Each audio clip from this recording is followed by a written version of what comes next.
একদিন ওমর মসজিদে নববীতে ফজরের ইমামতিতে দাঁড়াইলেন।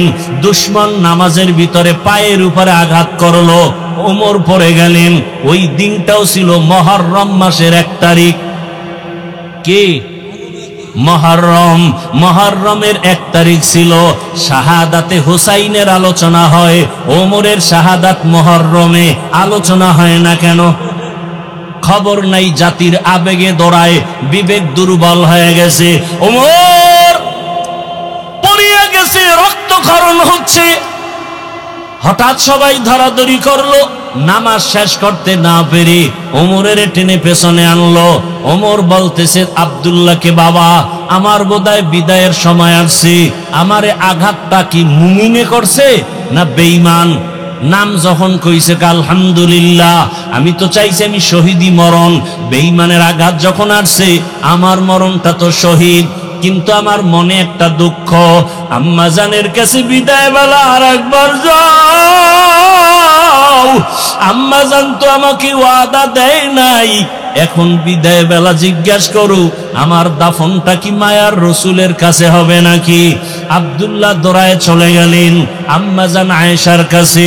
আম্মাজানকে যখন বললেন, আম্মাজান চোখের পানি ছাড়িয়া বলে, যাও আব্দুল্লাহ যাও, আমি প্রয়োজনে ভিন্ন ভাবে জায়গায় যাব, আমার দাফন এখানে না হলে অন্য জায়গায় হবে, তবে ওমরের দাবি আমি পূরণ করে নিলাম। ওমর শুইনা খুশি মনে কালেমা পড়ে দুনিয়ার থেকে চলে গেলেন। রসুলের পার্শ্বে দাফন। এতদিন বাবা ছিলেন আর রহমতের নবী। আম্মাজান আয়েশা একটু খোলামেলা চলতেছেন রুমে। যখন ওমরের দাফন হয়ে গেল, এখন আম্মাজান চেহারা ঢাইকা, মাথা ঢাইকা রুমের মধ্যে ঢুকেন আর বের হন। কি ব্যাপার? একজনে জিজ্ঞাসা করে, কয় আপনি এমন কেন, তো করেন আগে করেন নাই? কয় এখন তো ওমর, আমার তো একটু পর্দার দিয়ে নজর বেড়ে গেছে। এতদিন আব্বা ছিল, টেনশন ছিল না, রহমতের নবী ছিল, কোনো পেরেশানি ছিল না। এখন তো ওমর, আমার তো একটু পর্দার খেয়াল বেড়ে গেছে। ও পর্দার আড়ালের আম্মা জানেরা, ও মা, এতক্ষণ আপনাদের সন্তানদের যত বয়ান শুনাইলাম, আপনার সন্তান ডাক্তার হবে, ইঞ্জিনিয়ার হবে, প্রফেসর হবে। আল্লাহর কসম মা, আপনার আদর্শ ভালো না থাকলে কোনোদিন ভালো সন্তান হতে পারবে না। আমি দাবি একটা করেছি, সন্তান যেন বেয়াদব না হয়, তার আচরণে কোনো মা বাপ যেন কষ্ট না পায়। সন্তান ডাক্তার হবে, তবে তার আচরণ যেন খারাপ না হয়। সন্তানের আচরণে আলেম ওলামা যেন কষ্ট না পায়, শিক্ষকেরা যেন কষ্ট না পায়। এমনটা যদি সন্তান ইঞ্জিনিয়ার হতে হয়, এমন ভাবে আদবওয়ালা ডাক্তার যদি হতে হয়, মায়ের আদর্শ ভালো না হলে সম্ভব না। এরে আম্মা জান, আপনাকে আল্লাহ এত সম্মান দান করেছেন। রহমতের নবী আসিয়া 25 বছর বয়সী ভরা যৌবনে বিধবা নারী আম্মাজান খাদিজাকে বিবাহ করলেন। 2 জন স্বামী বিদায়ের পরে রসুল আসলেন, সন্তানও আগে হয়ে গেল। এরে নবীর উম্মতের দল, আল্লাহ এত মর্যাদা আপনাদের বাড়ায় দিলেন রসুলের মাধ্যমে। এরে আম্মা জান, আপনারা নবীদের মায়ের মতো এত দামি। আল্লাহুম্মা সাল্লি আলা মুহাম্মাদিন নবিয়্যিল উম্মি ওয়া আলা আলিহি ওয়া সাল্লিম তাসলিমা। وبعد فأعوذ بالله من الشيطان الرجيم. بسم الله الرحمن الرحيم.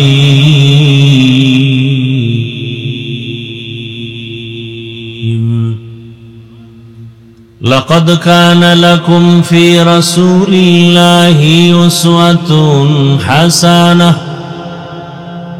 وقال رسول الله صلى الله عليه وآله وسلم: تركت فيكم أمرين لن تضلوا ما تمسكتم بهما كتاب الله وسنة رسوله. صدق الله مولانا العظيم وصدق رسوله النبي الأمي الكريم، ونحن على ذلك من الشاهدين والشاكرين والذاكرين، والحمد لله رب العالمين. سبحانك لا علم لنا إلا ما علمتنا إنك أنت العليم الحكيم. رب اشرح لي صدري ويسر لي أمري واحلل عقدة من لساني يفقه قولي. مومن جو فدا نقش کفے پائے نبی ہو، مومن جو فدا نقش کفے پائے نبی ہو، زیر قدم آج بھی عالم کا خزینہ، ہو زیر قدم آج بھی عالم کا خزینہ.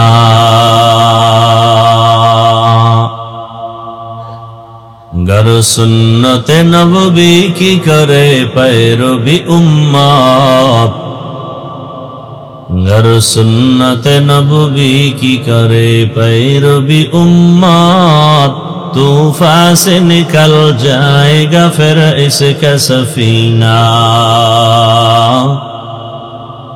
طوفان سے نکل جائے گا پھر اس کا سفینہ. عاشق ہو برادر شہنشاہ دو عالم، عاشق ہو برادر شہنشاہ دو عالم، مشکوں سے زیادہ مبارک جس کا پسینہ، مشکوں سے زیادہ مبارک جس کا پسینہ. کر دل میں تڑپ ہو میرے آقا کا زیارت، کر دل میں تڑپ ہو میرے آقا کا زیارت، ایک آن میں آئے نبی دخلا دے مدینہ، ایک آن میں آئے نبی دخلا دے مدینہ. لا الہ الا اللہ،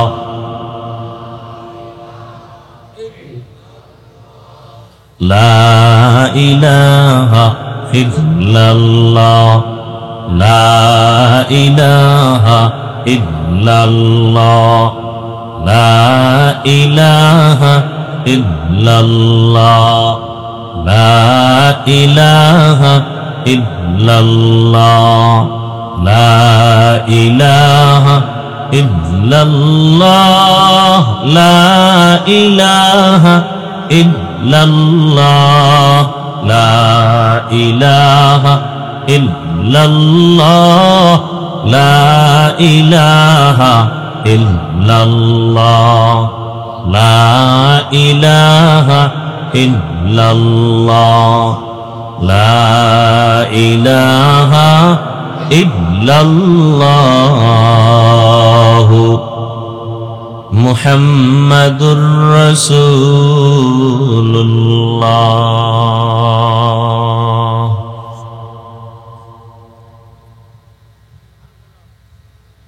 চিলমারি ফয়জুল করিম জামিয়া কারিমিয়া মাদ্রাসা কর্তৃক আয়োজিত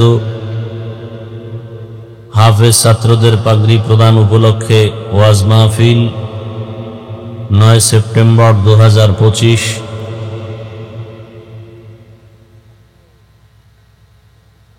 মহতি এ মাহফিলে উপস্থিত মোহতারাম সম্মানিত সভাপতি মোহাম্মদ হাফিজুর রহমান, প্রধান অতিথি অধ্যাপক ডাক্তার মোহাম্মদ আক্কাস আলী সরকার সহ অন্যান্য অতিথিবৃন্দ, হযরত উলামায়ে কেরাম,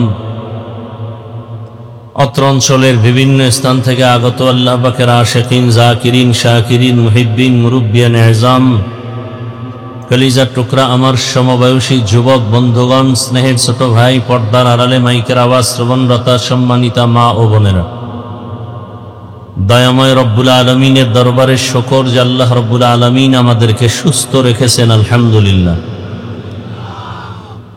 আল্লাহ পাক রব্বুল আলমিন তার আপন দয়ায় বিভিন্ন স্থানে ঢাকা সহ বৃষ্টির মধ্যেও এই পরিবেশকে এখনো অনুকূলে রেখেছেন। এজন্য মহব্বতে একবার শুকর আদায় করি, আলহামদুলিল্লাহ।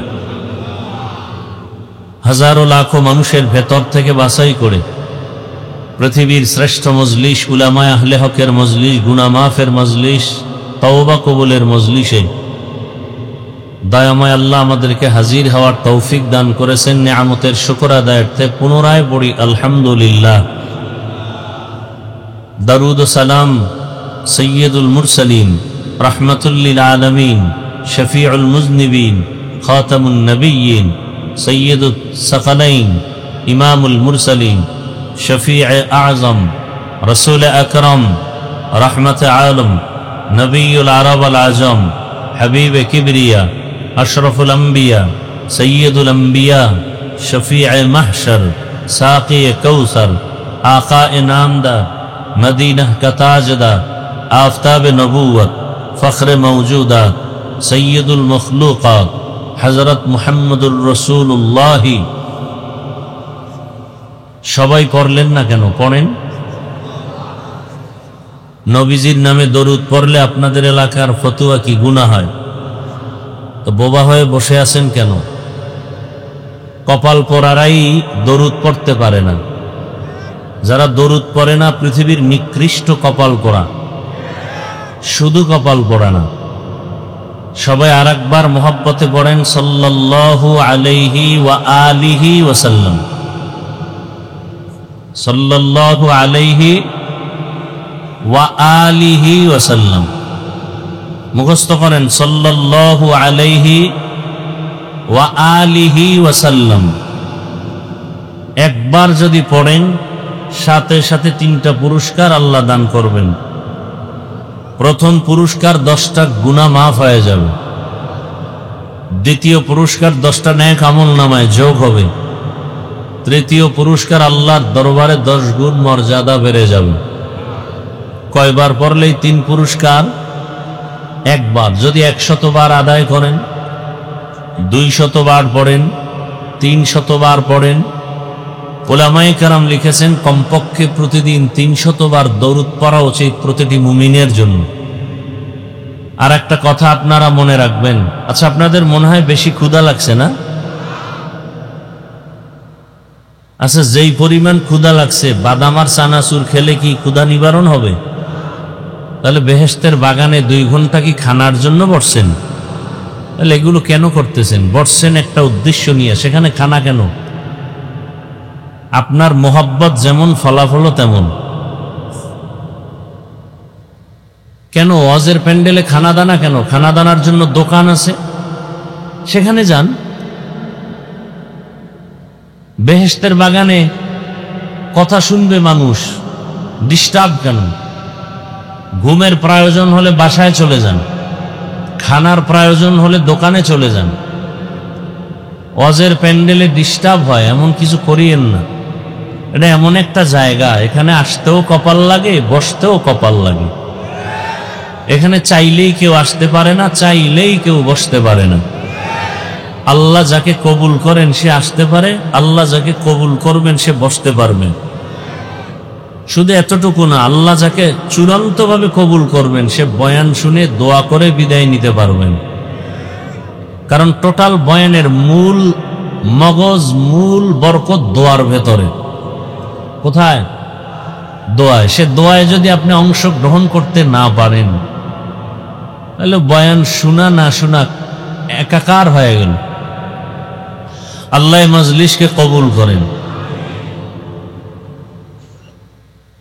তো বেশি বেশি আমরা দরুদ শরীফ পড়ব ইনশাআল্লাহ।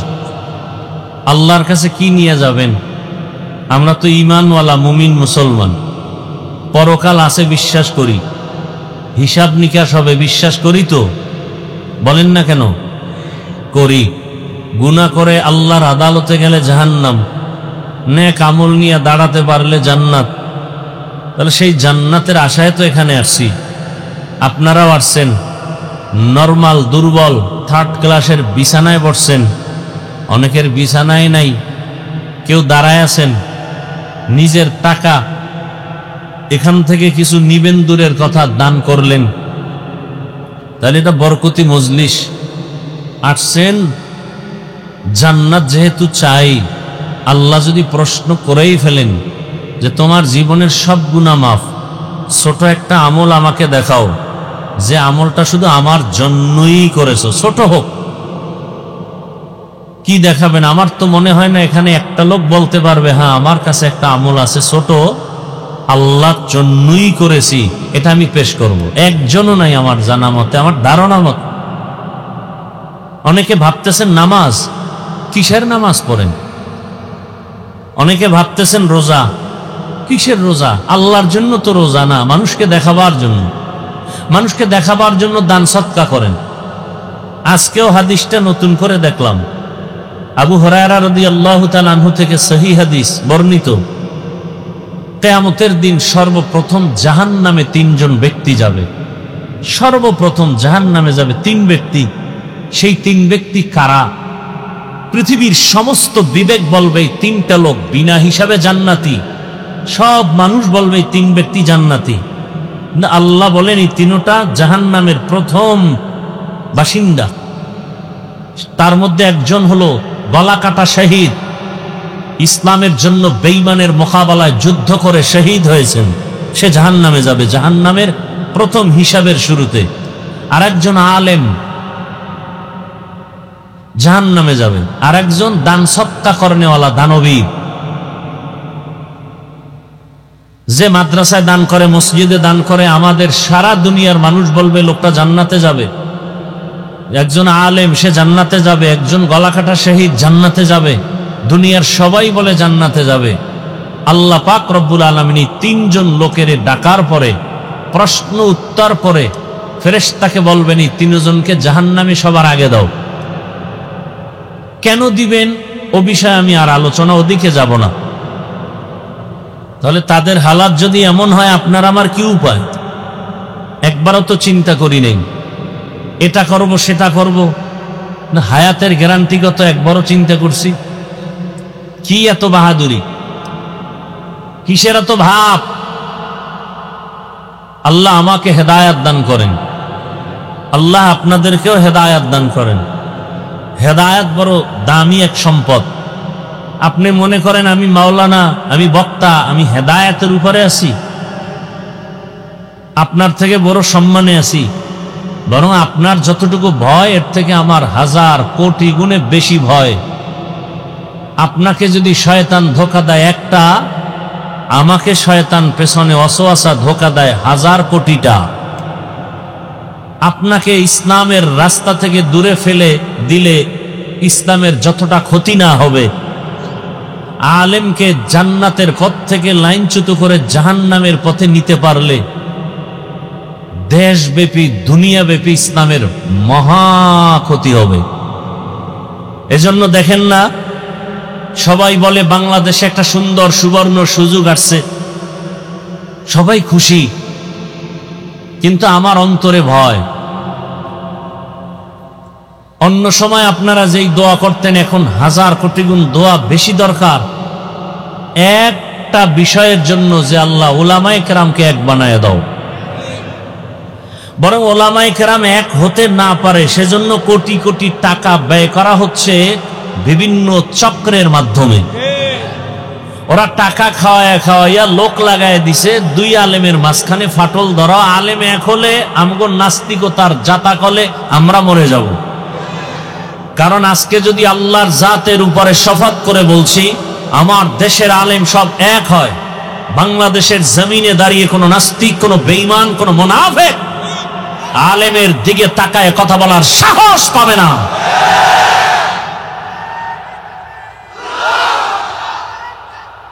ভাই আমার, আগুন আর পানি এক হওয়ার কথা না, কথা কিন্তু মানুষ জীবনে কল্পনা করেনি, চরমনাই জীবনে কল্পনা করে নাই, জামাত ইসলামী কখনো কল্পনা করেনি যে কখনো চরমনাই স্টেজে উঠব, চরমনাই কখনো কল্পনা করেনি জামাত ইসলামের সাথে এক হবে।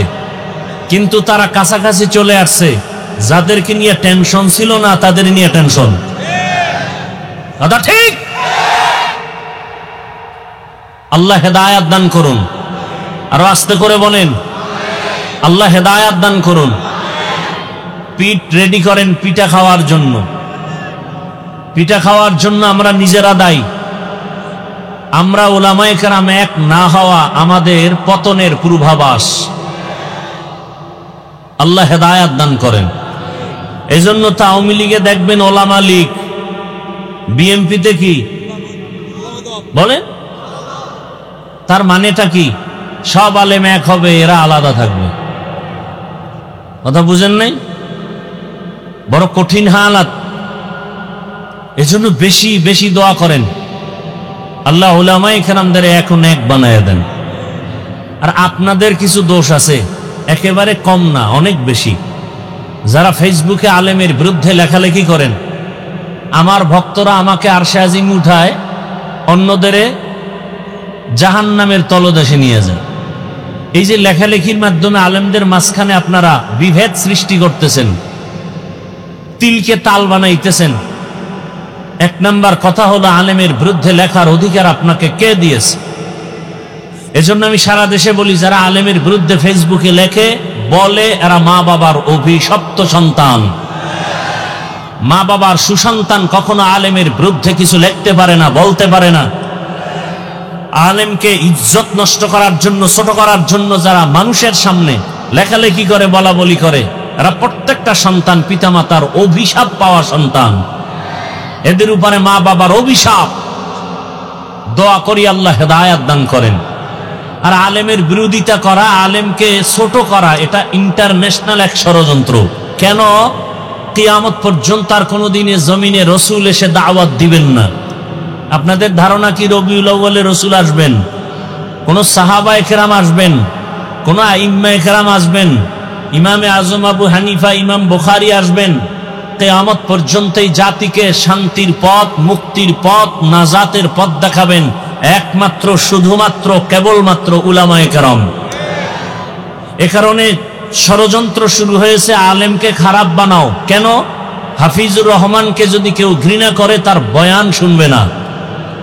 হাফিজুর রহমানকে যে ভালোবাসবে না তার পেছনে নামাজ আদায় করবে না। এজন্য আলেমদের বিরুদ্ধে তিল হলে তাল বানায়। আমরা বুঝি না। এ জমিনে আজও পর্যন্ত কেউ দাঁড়ায় বলে নাই যে ওয়াজ মাহফিলের ঘরে আগুন লাগাও, আলেমকে জবাই করো, মাদ্রাসায় তালা লাগাও। ডাইরেক্ট বলার সাহস পায়নি। এ জমিনে এখন মক্তব নাই বললে চলে, সকালবেলার মক্তব। কোনদিন কোন ইহুদি বলে নাই মক্তব বন্ধ করো, খ্রিস্টান বলে নাই মক্তব বন্ধ করো। বরং এমন চক্রান্ত করেছে, অটোমেটিক মক্তব বন্ধ হয়ে গেছে। আসমানে তাকান কেন? বৃষ্টি।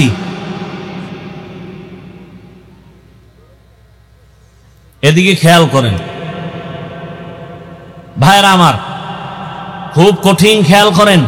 তাহলে মক্তব বন্ধ হয়েছে, এমন কৌশল। কি কৌশল? এটা কৌশল না, আমি বলি এটাকে অপকৌশল। কৌশল না অপকৌশল? অপকৌশল। কি সে অপকৌশল? সকালবেলা বাচ্চারা মক্তবে যাবে, বহু চিন্তা ভাবনা করে সেই টাইমে স্কুলের টাইম দেওয়া হয়েছে। কি হলো ফলাফল? মুয়াজ্জিন সাহেব যখন আজান দিতে উঠবেন, আম্মাজান উঠবেন সন্তানকে কেজিতে পাঠাবার জন্য। সুবিধা কি? আসা যাওয়ার গাড়ি ফ্রি, বই ফ্রি, নাস্তা ফ্রি। কথা ঠিক? এখন সকালবেলা বাচ্চারা স্কুলে যায়, মক্তব নাই। বন্ধ করো বলা লাগেনি, অটোমেটিক মক্তব বন্ধ হয়ে আছে। আমরা অনেকে বুঝি না। আল্লাহ আমাদের সহি বুঝ দান করেন। ইনশাআল্লাহ তো বেশি বেশি কি পড়ব?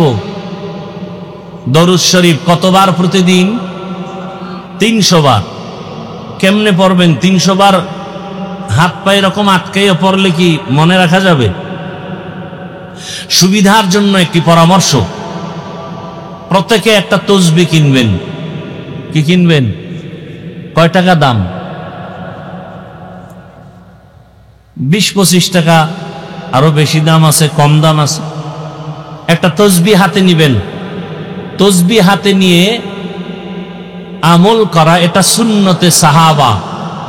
এটা কি সুন্নতে? বলেন, এটা সুন্নতে সাহাবা।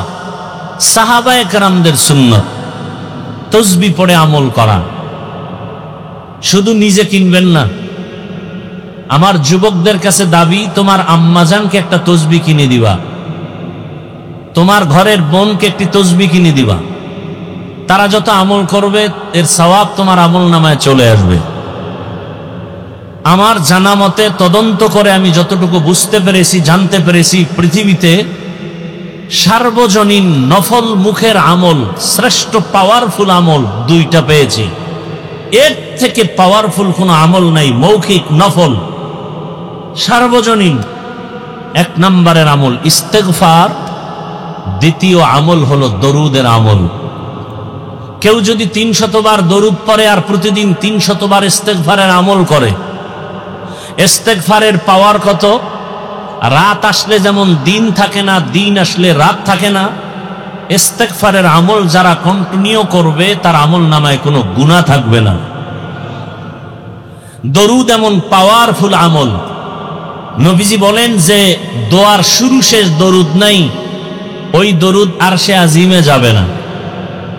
আমরা নিয়ত করি ইনশাআল্লাহ প্রতিদিন ইস্তেগফার 300 বার পড়ব এবং 300 বার দরুদের আমল করব।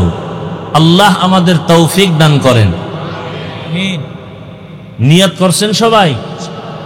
আর দরুদের মধ্যে শ্রেষ্ঠ দরুদ যেটা আমরা নামাজে পড়ি, সময় থাকলে এটা পড়বেন, না হয় ছোট অংশ যেটা পড়লাম সাল্লাল্লাহু আলাইহি ওয়া আলিহি ওয়াসাল্লাম, এটা পড়বেন।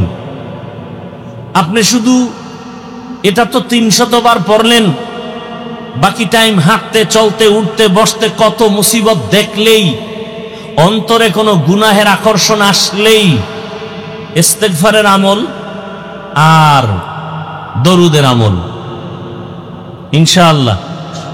বয়ান তো আপনারা জানেন, শুনেন। আজকে কিছু কথা বলি, খুব খেয়ালের সাথে শুনেন, নিজের পুঁজি হিসাবে গ্রহণ করার চেষ্টা করেন। আল্লাহ সবাইকে তৌফিক দান করেন।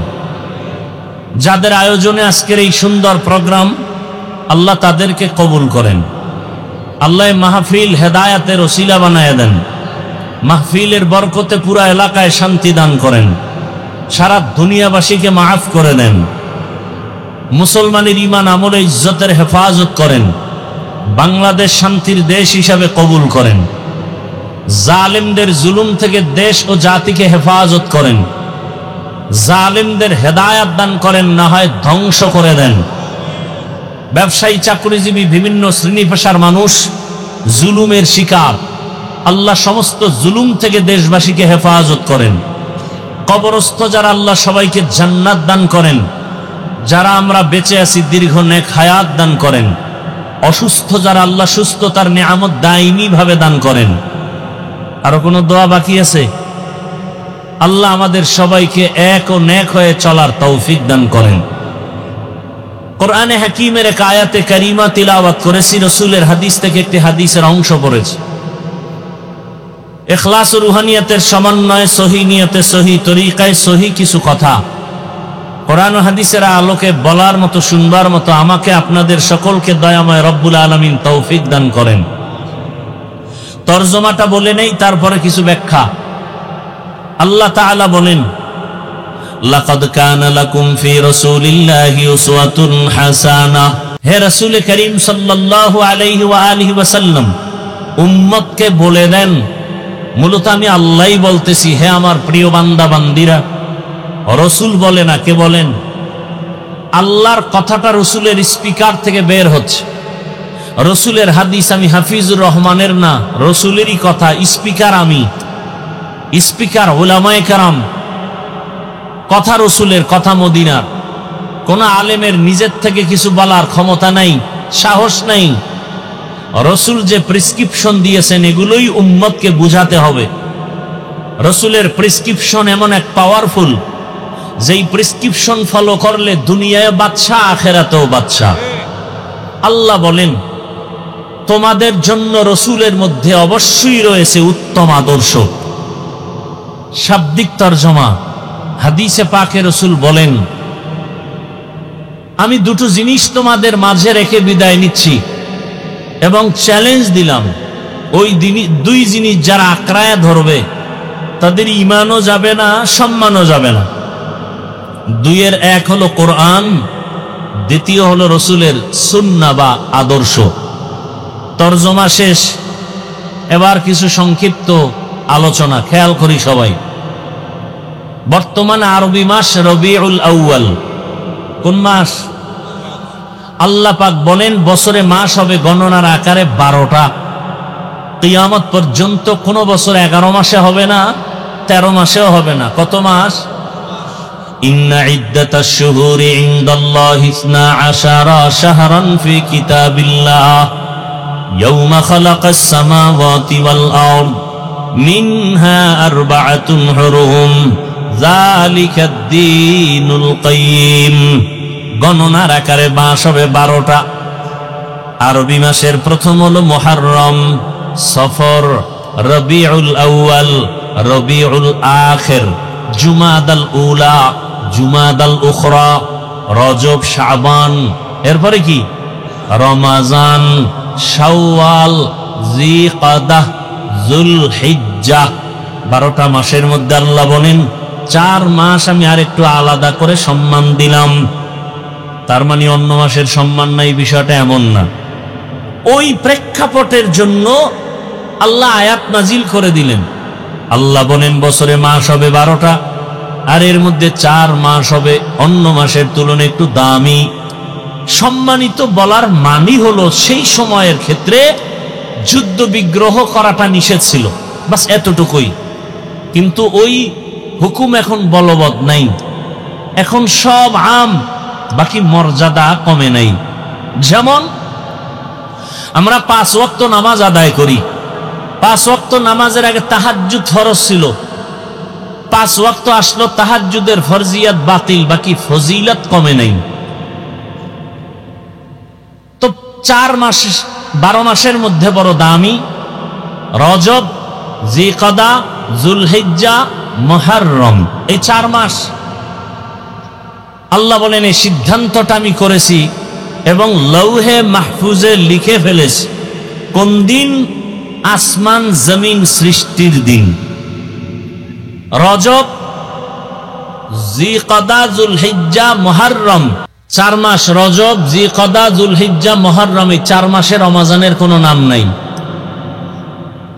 আল্লাহ নিজে বলতেছেন সূরা তাওবা, 12 মাসে বছর, 4 মাস সম্মানের মাস।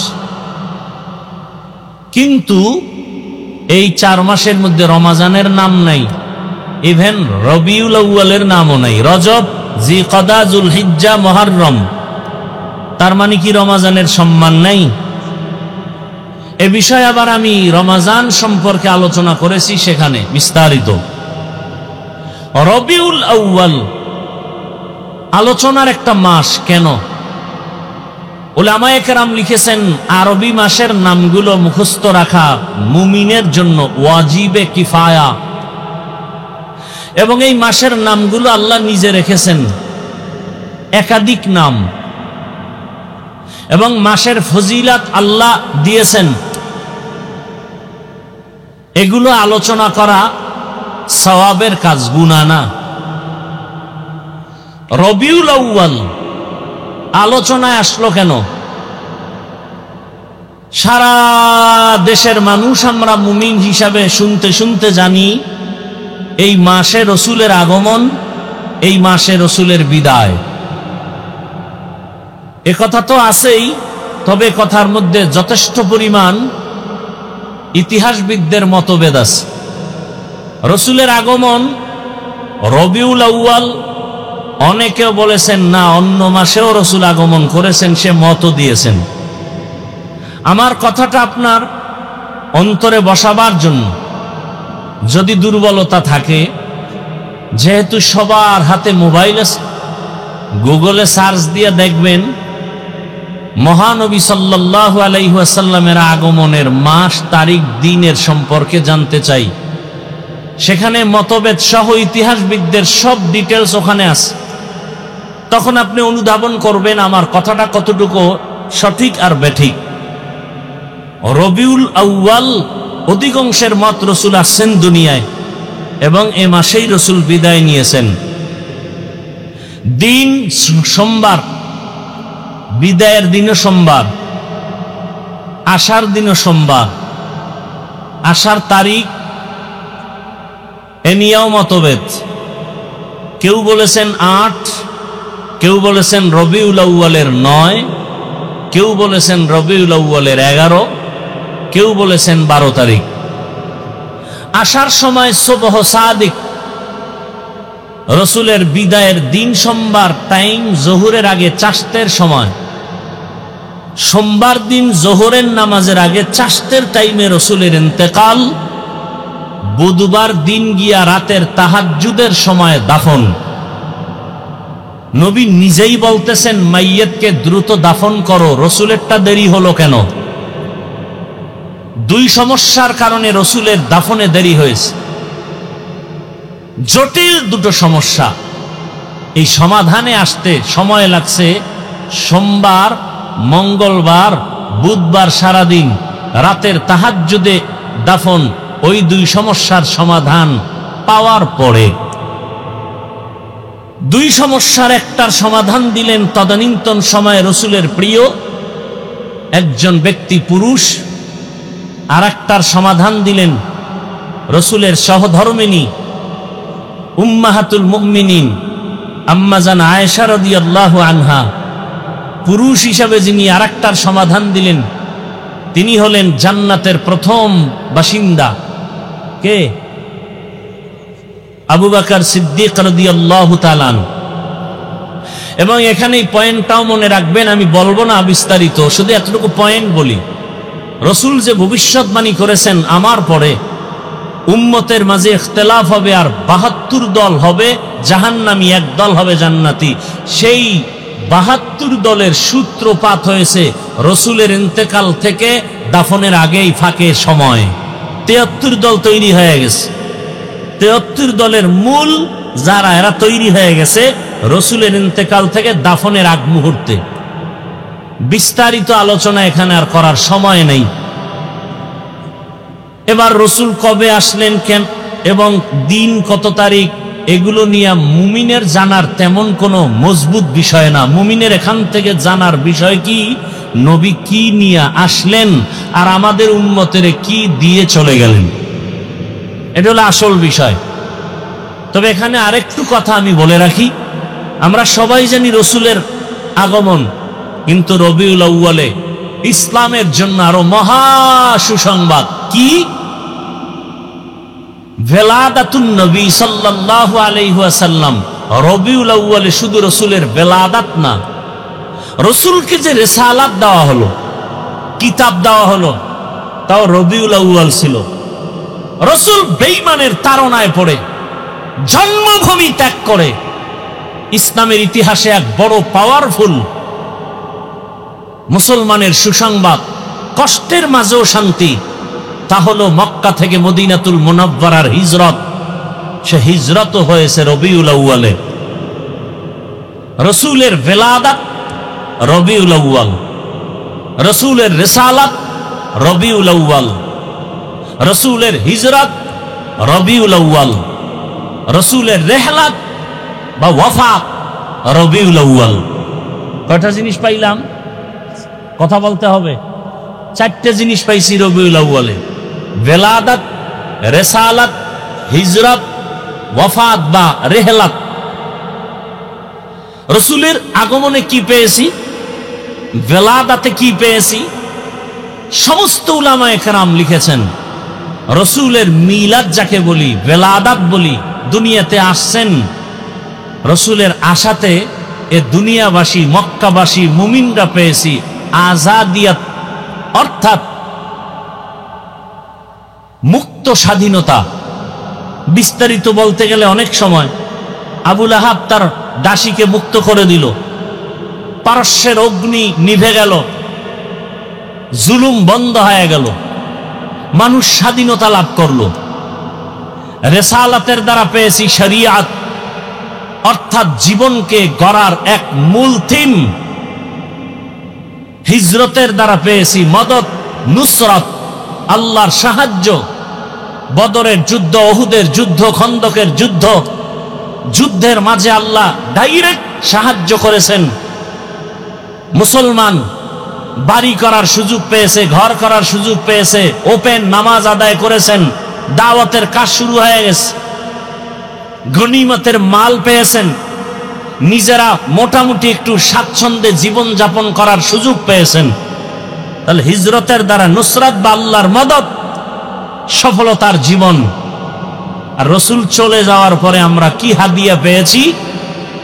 আমরা রসুলের ইন্তেকাল বা ওয়াফাত বা রেহলাতে পেয়েছি নিজামে খেলাফত, অর্থাৎ একজন বক্তা, একজন মসজিদের ইমাম, একজন রাষ্ট্রের ইমাম না থাকলে সেখানে কি করতে হবে, পরবর্তী খলিফা কিভাবে নিযুক্ত করতে হবে, আল্লাহর রসুলের ইন্তেকালে আমরা সেই খেলাফতের নিয়ম নীতি পেয়েছি। কিভাবে খলিফা নির্দিষ্ট করতে হবে, ইমাম বানাতে হবে, যে আব্রাহাম লিঙ্কনের আদর্শ না মাও সেতুনের আদর্শ না লেনিনের আদর্শ। এখানে আদর্শ হবে রহমাতুল্লিল আলামিনের আদর্শ। রসুলের ইন্তেকাল হয়ে গেল, উম্মতের জন্য মাপকাঠি চলে আসলো খেলাফতে রাশেদা, খুলাফায়ে রাশিদিন। নবী বলে গেলেন, আলাইকুম বিসুন্নতি ওয়া সুন্নাতিল খুলাফাইর রাশিদিন আল মাহদিয়িন, আমার সুন্নতের আঁকড়ায় ধরো, আমার খুলাফায়ে রাশিদিনের আদর্শ বা সুন্নতকে আঁকড়ায় ধরো। যদি ধরতে পারো দুনিয়ায় বাদশাহ, আখিরাতেও বাদশাহ। খুলাফায়ে রাশিদিন আবু বকর, ওমর, ওসমান, আলী, নবীর আদর্শকে সুন্নত শব্দ বলেছেন। আবু বকর, ওমর, ওসমান, আলীর আদর্শকে সুন্নত শব্দ দ্বারা রাসূল অবহিত করেছেন। আলাইকুম বিসুন্নতি ওয়া সুন্নাতিল খুলাফাইর রাশিদিন আল মাহদিয়িন। খুলাফায়ে রাশিদিনের সুন্নত, আদর্শকে সুন্নত বলার মানে হলো রাসূল বলে গেলেন, আমি দুইটা জিনিস রেখে গেলাম, আঁকড়ায় ধরো। তারাকতু ফীকুম আমরাইন লান তাদিল্লু মা তামাসসাকতুম বিহিমা, কিতাবাল্লাহ ওয়া সুন্নাত রাসূলি। আমার সুন্নাত, আমার সাহাবা খোলাফায়ে রাশিদিনের সুন্নত, আমার সুন্নাত খোলাফায়ে রাশিদিনের সুন্নত। কারণ আমার অনেক কাজ আছে যেটা সুন্নত না, আমি করেছি সাহাবায়ে কেরাম করে নাই, অথবা আমি করি নাই সাহাবায়ে কেরাম করছে, আমি সমর্থন দিছি। তোমরা দুনিয়াওয়ালারাও এটা করতে হবে। সাহাবায়ে কেরাম খোলাফায়ে রাশিদিনের সুন্নত, যেমন জুমার দিন 2বার আজান দেওয়া হয়। ওসমান রাদিয়াল্লাহু আনহু 2বার আজান প্রথা চালু করলেন। খোলাফায়ে রাশিদিনের সুন্নাত, আমি মুহাম্মদ এই নিয়ম করি নাই, ওসমান করেছে, পালন করবা। আলাইকুম বিসুন্নতি ওয়া সুন্নাতিল খুলাফাইর রাশিদিন আল মাহদিয়িন। আমার এরা খলিফা, আমার এরা ছাত্র। কেমন ছাত্র? বলে রাশিদিন, এরা পথ প্রদর্শক। কেমন পথ প্রদর্শক? মাহদিয়িন, এরা হেদায়েত প্রাপ্ত। সুবহানাল্লাহ, না এরা হেদায়েত প্রাপ্ত। রহমতের নবী বলেন, আসহাবী কান্নুজুম, আমার এক একজন সাহাবী আকাশের এক একটা নক্ষত্রের মতো। তার মানে বর্তমানে উদাহরণটা দেওয়া বড় সহজ। আমাদের কুয়াকাটার পরে দক্ষিণবঙ্গে বঙ্গোপসাগর, কক্সেস বাজারের ওপারে বঙ্গোপসাগর। ইলিশ মাছ ধরার জন্য জেলেরা 500 হাত 400 হাত পানির মধ্যে চলে যায়, যেখানে টাওয়ার নাই, নেটওয়ার্ক নাই, মোবাইল বন্ধ, সব বন্ধ। জেলেকে বললাম, তোমরা এমন জায়গায় চলে যাও যেখানে টেলিফোন চলে না, যেখানে 500 হাত পানি, 400 হাত পানি, তো ওখানে তোমরা আবার পথ চিনে বাড়ি আসো কিভাবে? বলে আমরা আকাশের নক্ষত্র দেখে পথ নির্ণয় করি। আরবের প্রথা ছিল আকাশের নক্ষত্র দেখে ভাগ্য পরিবর্তন করত, ভাগ্য নির্ণয় করত। আল্লাহর রাসূল বলেন আসহাবী কান নুজুম, আমার এক একজন সাহাবী আকাশের নক্ষত্র, তার মানে জান্নাতে তোমার ভাগ্য পরিবর্তনের এক একটা নক্ষত্র, এক একটা হাতিয়ার। যেমন একটু আগে আপনাদেরকে 3 বার বলাইছি তসবিহ হাতে নিয়ে আমল করা সুন্নতে গেছে, ভুলে গেছে 1 মিনিটে। তসবিহ হাতে নিয়ে আমল করা সুন্নতে সাহাবা, যদি সাহাবারা আমলটা না করতেন আমরা দলিল কই পাইতাম? আবু হুরায়রা বলেন আমি সুতা বানাইয়া গিরা লাগাইয়া এরপরে তসবিহ বানাইয়া সুন্নফল আমল করতাম। অন্য বর্ণনায় আছে যে পাথর দিয়া তসবিহ বানাইয়া আমল করছেন, এজন্য বললাম তসবিহ হাতে নিয়া আমল করা সুন্নতে সাহাবা। বলার দায়িত্ব আমার, মানবেন কিনা সে দায়িত্ব আপনার। হেদায়েতের মালিক কে? মান ইয়াহদিল্লাহু ফাহুয়াল মুহতাদ ওয়া মান ইউদ্লিল ফালান তাজিদা লাহু ওয়ালিয়াম মুরশিদা। আল্লাহ তাআলা বলেন আমি যাকে হেদায়েত দিব সে হেদায়েত পেয়ে যাবে, আর যার কপাল খারাপ হেদায়েত পাবে দূরের কথা, হেদায়েত পাওয়ার মতো কোনো মুর্শিদও পাবে না। আরবি কোরআনের শব্দ মুর্শিদ। এই মোবাইলে আকাম জীবন তো কম করলি না, ভালো ভালো কিছু কাজও মাঝে মাঝে কর। মোবাইলে ডাউনলোড কর বাংলা কোরআন লিখিয়া, 30 পারা কোরআন চলে আসবে। এরপরে সূরাগুলোর মাঝে মাঝে তরজমা পড়ো বাংলায়, দেখবা মাঝে মাঝে অন্তরে ধাক্কা লাগবে, গুনার ভয় চলে আসবে। মুর্শিদ শব্দের অর্থ হলো পথ দেখানেওয়ালা, পথ প্রদর্শক। হেদায়েত শুধু কিতাব দিয়ে কেউ পাবে না। যারা শুধু কিতাব দিয়ে হেদায়েত খুঁজবে, খোদার কসম খাসারাত দুনিয়া ওয়াল আখিরা, এরা দুনিয়াতেও ধ্বংস আখিরাতেও ধ্বংস। আবার যারা কিতাবাদি বাদ দিয়ে শুধু ব্যক্তির গোলামি করবে, এরাও ধ্বংস। আমগো সমাজে দোনো দল আছে, এক দল বলে কোনো ব্যক্তি লাগবে না, শুধু কিতাব মানি, হ্যাঁ, এরা ধ্বংসের পথে চলে গেছে। আর এক দল বলে কিতাবও বুঝি না, আব্বাও বুঝি না, আমিও বুঝি না, কোনো কিতাব দরকার নাই, আমি পীরের কাছে গেছি, পীর আমাকে জাহান্নামে নিলে আমিও যাব, এরাও পথভ্রষ্ট। আর যারা বলবে না আমরা ইমামও মানি, কিতাবও মানি, কোরআন মানি, হাদিস মানি, ইমাম আবু হানিফাও মানি, ইমাম বুখারীকেও মানি, কতক্ষণ ইমাম আবু হানিফারে মানি, ইমাম বুখারীকে মানি কতক্ষণ? ইমাম আবু হানিফার কথা, ইমাম বুখারীর কথা কোরআন হাদিস অনুযায়ী হবে যতক্ষণ। কোন ঝামেলা আছে? আল্লাহ হেদায়েত দান করুন। জিন্দেগি মে बंदगी तू करना है,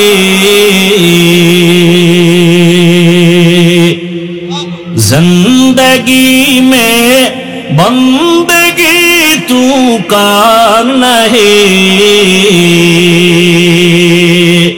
जिंदगी बे बंदगी शर्मिंदा है, जिंदगी बे बंदगी शर्मिंदा है। दुनिया में हो दुनिया का तलबगार न हो, बाजार से गुजर हो खरीदार न हो, ये दुनिया एक मिसले कागज फूल है, ये दुनिया एक मिसले कागज फूल है, जिंदगी में बंदगी तू करना है, जिंदगी में बंदगी जिंदगी तू करना है,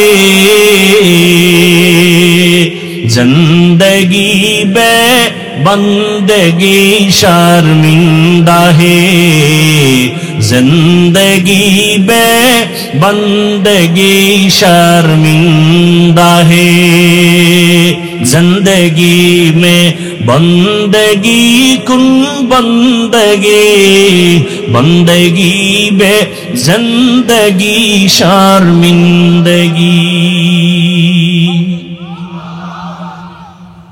रहमतेर नबी रबिउल आव्वाले আসলেন। কি নিয়ে আসলেন? আল্লাহ নিজেই বলেন রহমতের নবী উম্মতের জন্য উত্তম আদর্শ নিয়ে আসছেন। কি নিয়ে আসছেন? এই জবান খুলেন, ঘুম আসতেছে আপনাদের, ক্ষুধা লাগছে? আল্লাহ সবাইকে কবুল করেন। আরো জোরে বলেন। রবিউল আউয়াল শুধু কি রসুলের জন্মের আলোচনা, রেসালাতের আলোচনা? রবিউল আউয়াল শরীয়ত, রেসালাত দ্বারা পেয়েছি শরীয়ত, হিজরতের আলোচনা, রবিউল আউয়ালের আলোচনা। রহমতের নবী উত্তম আদর্শ নিয়ে আগমন করেছেন। কেমন উত্তম? জমিনের মধ্যে যত আদর্শ আছে নবীর আদর্শ ছাড়া আরো বহু আদর্শর বাজার জাত হয়েছে। গণতন্ত্রের এক আদর্শ আব্রাহাম লিঙ্কনের, মাও সেতুনের আদর্শ, লেনিনের আদর্শ, কালমার্সের আদর্শ, পেলেটের আদর্শ। এক কথায় দুনিয়ার সব আদর্শগুলো নাপাক, একমাত্র মদিনাওয়ালা রসুলের আদর্শই হলো পাক। এখানে আপনারা অনেক আল্লাহর বান্দা, শিক্ষিত মানুষ, কেউ যদি সাহস নিয়ে দাঁড়াইয়া বলতে পারেন, আমি আমার ইমানের কথা বলতেছি, কেউ যদি বলতে পারেন হাফিজ ভাই রসুলের আদর্শ থেকে দামি আদর্শ শেখ মুজিবুর রহমানের ভিতরে আছে, আমার কথা শুনেন। নাউজুবিল্লাহ আগে বলেন কেন? আমি কি বলতে চাই শুনেন। আপনি নাউজুবিল্লাহর কোনো বেইল আসেনি? মিয়া ফজর পড়েন নাই, জহুর পড়েন নাই, আসর পড়েন নাই, মাগরিব পড়েন নাই, এশা পড়েন নাই, আপনি আশেকে রসুল, আপনি নাউজুবিল্লাহর ভ্যালু কি? ওয়াজের আগে উবিরি, মোনাজাতের পরে উবিরি, আপনি নাউজুবিল্লাহ বললেও কি আর না বললেও কি? আল্লাহ হেদায়াত দান করুন। তবে আপনাদের ফতুয়া তো একটা জানা আছে, নামাজ না পড়লেও আপনাদের দিল তাজা। মদিনার রসুল বলেন নামাজ যারা পড়ে না ওরা পৃথিবীর নিকৃষ্ট চোর, আর আপনি বলেন আপনার দিল পরিষ্কার। আল্লাহ হেদায়াত দান করুন। যদি কেউ বলতে পারে শেখ মুজিবুর রহমানের আদর্শ রসুলেরটা থেকেও ভালো, তাহলে আমারটা আমি বলছি, আমি রসুলেরটা বাদ দিয়া তার আদর্শ নিব। খুব খেয়াল করেন, কেউ যদি এখানে দাঁড়ায় বলতে পারেন শিক্ষিত বাবারা রসুলের আদর্শ থেকে জিয়াউর রহমান সাহেবের আদর্শ আরো সুন্দর, তাহলে আমি রসুলেরটা বাদ দিয়া জিয়াউর রহমানেরটা নিব। বলার মতো কলিজা আসেনি কারো? হ্যাঁ, নাই তো নাই। বড় আমার থেকে শুনো, জমিনে যত আদর্শ সব আদর্শ নাপাক, একমাত্র মদিনার আদর্শই হলো পাক। আচ্ছা, অন্যটা নাপাক কেন? জিয়াউর রহমান সাহেবের আদর্শটাও নাপাক, শেখ মুজিবুর রহমান সাহেবের আদর্শ নাপাক, আব্রাহাম লিঙ্কনের আদর্শ নাপাক, মাও সেতুনের আদর্শ নাপাক। কেন? তাদের জিন্দেগিটাই নাপাক, তাদের দেমাগটাই নাপাক। কে? যেই লোকটা 3 বেলা খানা খাইয়া মদের বোতল হাতে নাই, বিড়ি টানে, ওর দেমাগ ঠিক আছে? আপনাদের দেশে কেউ মদ পান করিয়া জিকির করেনি, বরং বউরে মা কয়া ডাকে, ঠিক নেই? তাহলে তার মেধা ঠিক আছে? যার বিবেক ঠিক নাই তার বুদ্ধিমত্তাও ঠিক নাই, তার থিওরি গুলো সব ভুল। কথা ঠিক? অতএব আমার রসুল কেন পাক? বলে আমার রসুলের পুরা জিন্দেগিটাই পাক। কেমন পাক? রসুল এমন এক সময়ে মক্কা নগরীতে আসেন, যেই মক্কা নগরীর মানুষগুলো ছিল চরিত্রহীন, লম্পট, এত খারাপ, মক্কার মানুষের মতো খারাপ জমিনে আর কোনো মানুষ ছিল না। কেমন খারাপ? নারী আর পুরুষ সব উলঙ্গ, বাইতুল্লাহ তাওয়াফ করে, সব একসাথে নারী পুরুষ উলঙ্গ। বিষয় কি? আমগো কাফুর নাপাক, ময়লা, এই জন্য এই কাপড় নিয়ে বাইতুল্লাহ যাব না, লজ্জা, তো ল্যাংড়া যাবো। ওই একজনে আমগো উদাহরণ আছে না, পাগড়ির ফজিলতের কথা শুনে লঙ্গি খুইরা বান্ধে ফেলাইছে। লঙ্গি থাকে থাক না থাক, কিন্তু পাগড়ির বরকত ছাড়া যাবে না।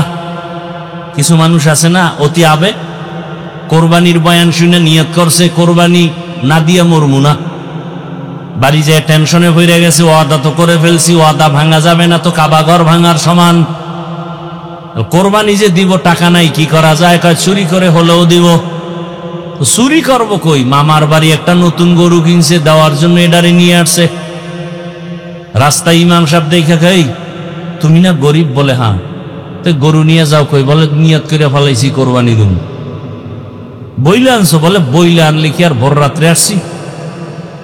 এটা চুরি করে নিয়ে যাই। তো চুরি করে কি কোরবানি হবে? কয় এমন একটা প্যাচ আপনি দিবেন তা বুঝছি, জবাব রেডি। চুরি করার গুনাহ কোরবানির ফজিলাত সমান, মাঝখানে গোশত খামু ভাও। মক্কার মানুষ এত জাহেল, পশু জবাই করিয়া রক্তগুলো দেওয়ালে মাখে বাইতুল্লাহর বরকত মনে করে। আল্লাহ বলে সাবধান, লা ইয়ানালাল্লাহা লুহুমুহা ওয়ালা দিমাউহা ওয়ালাকিন ইয়ানালুহুত তাকওয়া মিনকুম। এই পশু জবাই করনেওয়ালা, তোর রক্ত গোশতর কোনো মূল্য নাই, তোর অন্তরের তাকওয়ার বড় দাম। ইন্না আকরামাকুম ইনদাল্লাহি আতকাকুম।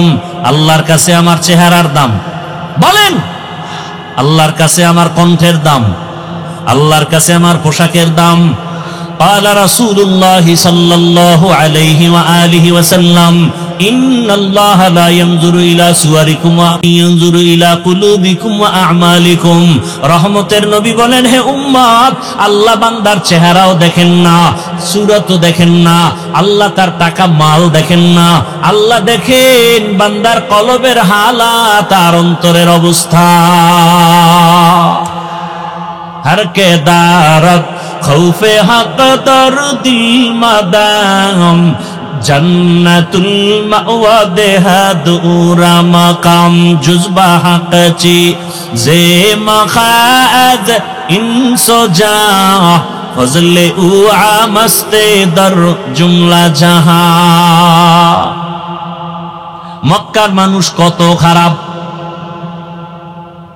মহিলা পছন্দ করে না, বিধবা পছন্দ করে না, কন্যা সন্তান পছন্দ করে না। বাবায় যদি খবর পায় গর্ভের ভিতরে কন্যা সন্তান আসছে, মাথা গরম। অনেক বাবা দুনিয়াতে আসার পর নিজের কন্যাটার গলা টিপে মেরে ফেলেছে। বহু বাবা লজ্জায় বাজারে যায় না, কন্যা হয়েছে এই লজ্জা। এমন সমাজ, মানুষ এত খারাপ, বিয়া শাদির কোনো ভালাই নাই, জেনা চলতেছে অবাধে। বাচ্চা যদি গর্ভে আসে, এই মেয়ের বাচ্চার বাবা কে হবে দুনিয়ার কেউ বলতে পারে না। কয় মেয়েটার স্বামী কেমনি নির্ধারণ হবে? কয় লটারি ফালাও। এই মেয়েটা কতজনের সাথে জিনা করছে, এদের দাওয়াত দেয়, লাইনে দাঁড় করাইয়া, এরপরে চেহারাগুলো দেখে।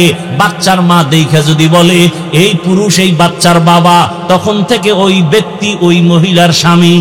বিয়ার সিস্টেম, দুনিয়ার আকাম করবে তাসনিমার মতো।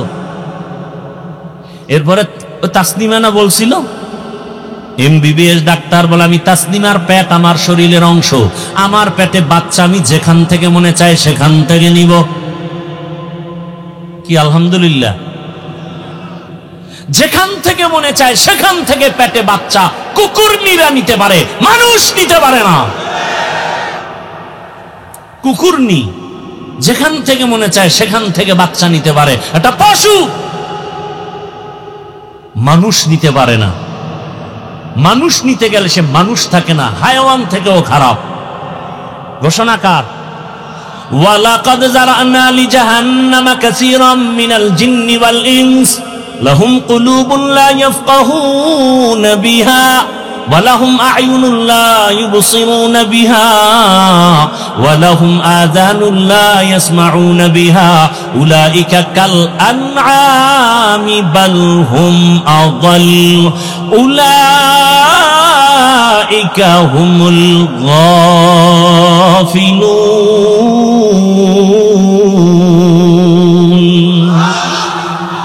কালামে জিন্দা কোরআনে হাকিম হিকমতে উলায়া জালাস্তু কাদিম।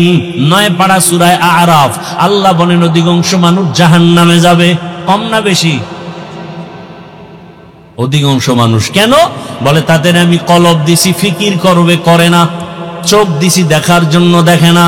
কান দিছি শোনার জন্য, শুনে না। তাতে কি করে? কষ্টে লাগায় রাখে। কয় না, আমি যা দেখতে বলছি চোখ দিয়া তা দেখবে, কিন্তু দেখে না। চোখ দিয়া মা বাবা দেখবে, সওয়াব দেখে না। চক্ষু দিয়া কোরআন তেলাওয়াত করবে, তাকায় তাকায় দেখবে, সওয়াব দেখে না। চক্ষু দিয়া আলেম দেখবে, দেখে না। চক্ষু দিয়া আল্লাহ আসমান দিয়ে তাকায় দেখবে, দেখে না। চোখ দিয়া বাইতুল্লাহ তাকায় দেখবে, সওয়াব দেখে না। কি দেখে? ঘুমায়। কয় না, সারা রাত মোবাইল হাতে নিয়া কবিরা গুনাহ দেখে, কবিরা গুনাহ দেখে, কবিরা গুনাহ। কি মিথ্যা বললাম? এরে আমার কলিজার যুবক, কয়দিন আর যৌবনের বাহাদুরি করবি? হ্যাঁ, তোরে বাহাদুরি করার যেই মেয়াদ আল্লাহ দিছেন, মোবাইল দেখে সেই মেয়াদ পর্যন্ত তুই যাইতে পারবি না। কারণ তুই টাইমের আগে যৌবন নষ্ট করে ফেলেছো মোবাইলের গুনাহ করিয়া। কথা ঠিক নেই? অতএব তুই আর বিয়া করিস না, রোজা রাখ। কারণ তুই ঘরে বউ রাখতে পারবি না। আর যেই বউ তোর সাথে কোরআনের ওয়াদা দেয়, মনে করবি ওই বউর ওয়াদাও সঠিক না। তোর সাথে যদি কসম খায় যে তোমারে ছাড়া বাঁচমু না, তা আমি একটারে ধৈর্য বলি, তোর যে ওয়াদা দিল মাইয়া কয় নাম্বার সিরিয়াল? কটা আমি কেমনে কম? আমি বললাম তোর সিরিয়াল যতই, মাইয়ার সিরিয়ালও তত।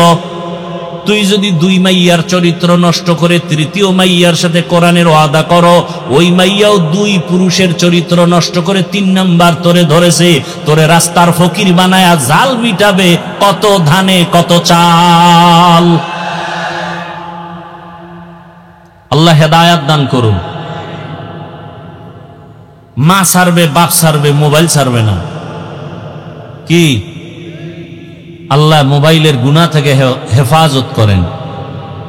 এই মোবাইল কি নষ্ট করে নাই বলো তো? তোমরা তো অনেক দামি মানুষ, বুঝদার মানুষ, আমার জ্ঞান কম। বলো তো মোবাইল কি নষ্ট করেনি? তোমার বডি সব শেষ, চোখের পাওয়ার শেষ, কানের পাওয়ার শেষ, হার্ট দুর্বল, কিডনি দুর্বল, চরিত্র নাই, লেখাপড়া নাই, মা বাবার সাথে আদব নাই, সব বেয়াদবি। সবই মূল কারণ মোবাইল। আল্লাহ হেদায়াত দান করেন। রহমতের নবীর আদর্শে উত্তম, মক্কার চরিত্রহীন মানুষ এত খারাপ, অথচ মক্কা কত দামি ঘর। ইন্না আউয়ালা বাইতিন উযিআ লিন-নাস লাল্লাযী বিবাক্কাতা মুবারাকাও ওয়া হুদা মুবারাকাও ওয়া হুদান লিল আলামিন। এমন একটা দামি ঘর যে তাকাইয়ে, প্রথম তাকাইয়া যা আল্লাহর কাছে চাইবে সাথে সাথে কবুল। কেমন এক ঘর বাইতুল্লাহ, যেই বাইতুল্লাহর সীমানায় কোন মুমিন ঢুকিয়া একবার বলবে আল্লাহ, 1,00,000 বার আল্লাহ বলার সওয়াব। কিয়ামত পর্যন্ত এই বাইতুল্লাহর এরিয়ার মধ্যে সীমানায় কোনো বেঈমান ঢুকতে পারবে না। আল্লাহ বাইতুল্লাহর জায়গার শপথ করে বলে দিয়েছেন, ওয়াত্তিনি ওয়াজ্জাইতুনি ওয়া তুরি সিনিন ওয়া হাযাল বালাদিল আমিন। এত সুন্দর দামি ঘর, সেই ঘরের পাশের মানুষগুলো কেন এত খারাপ?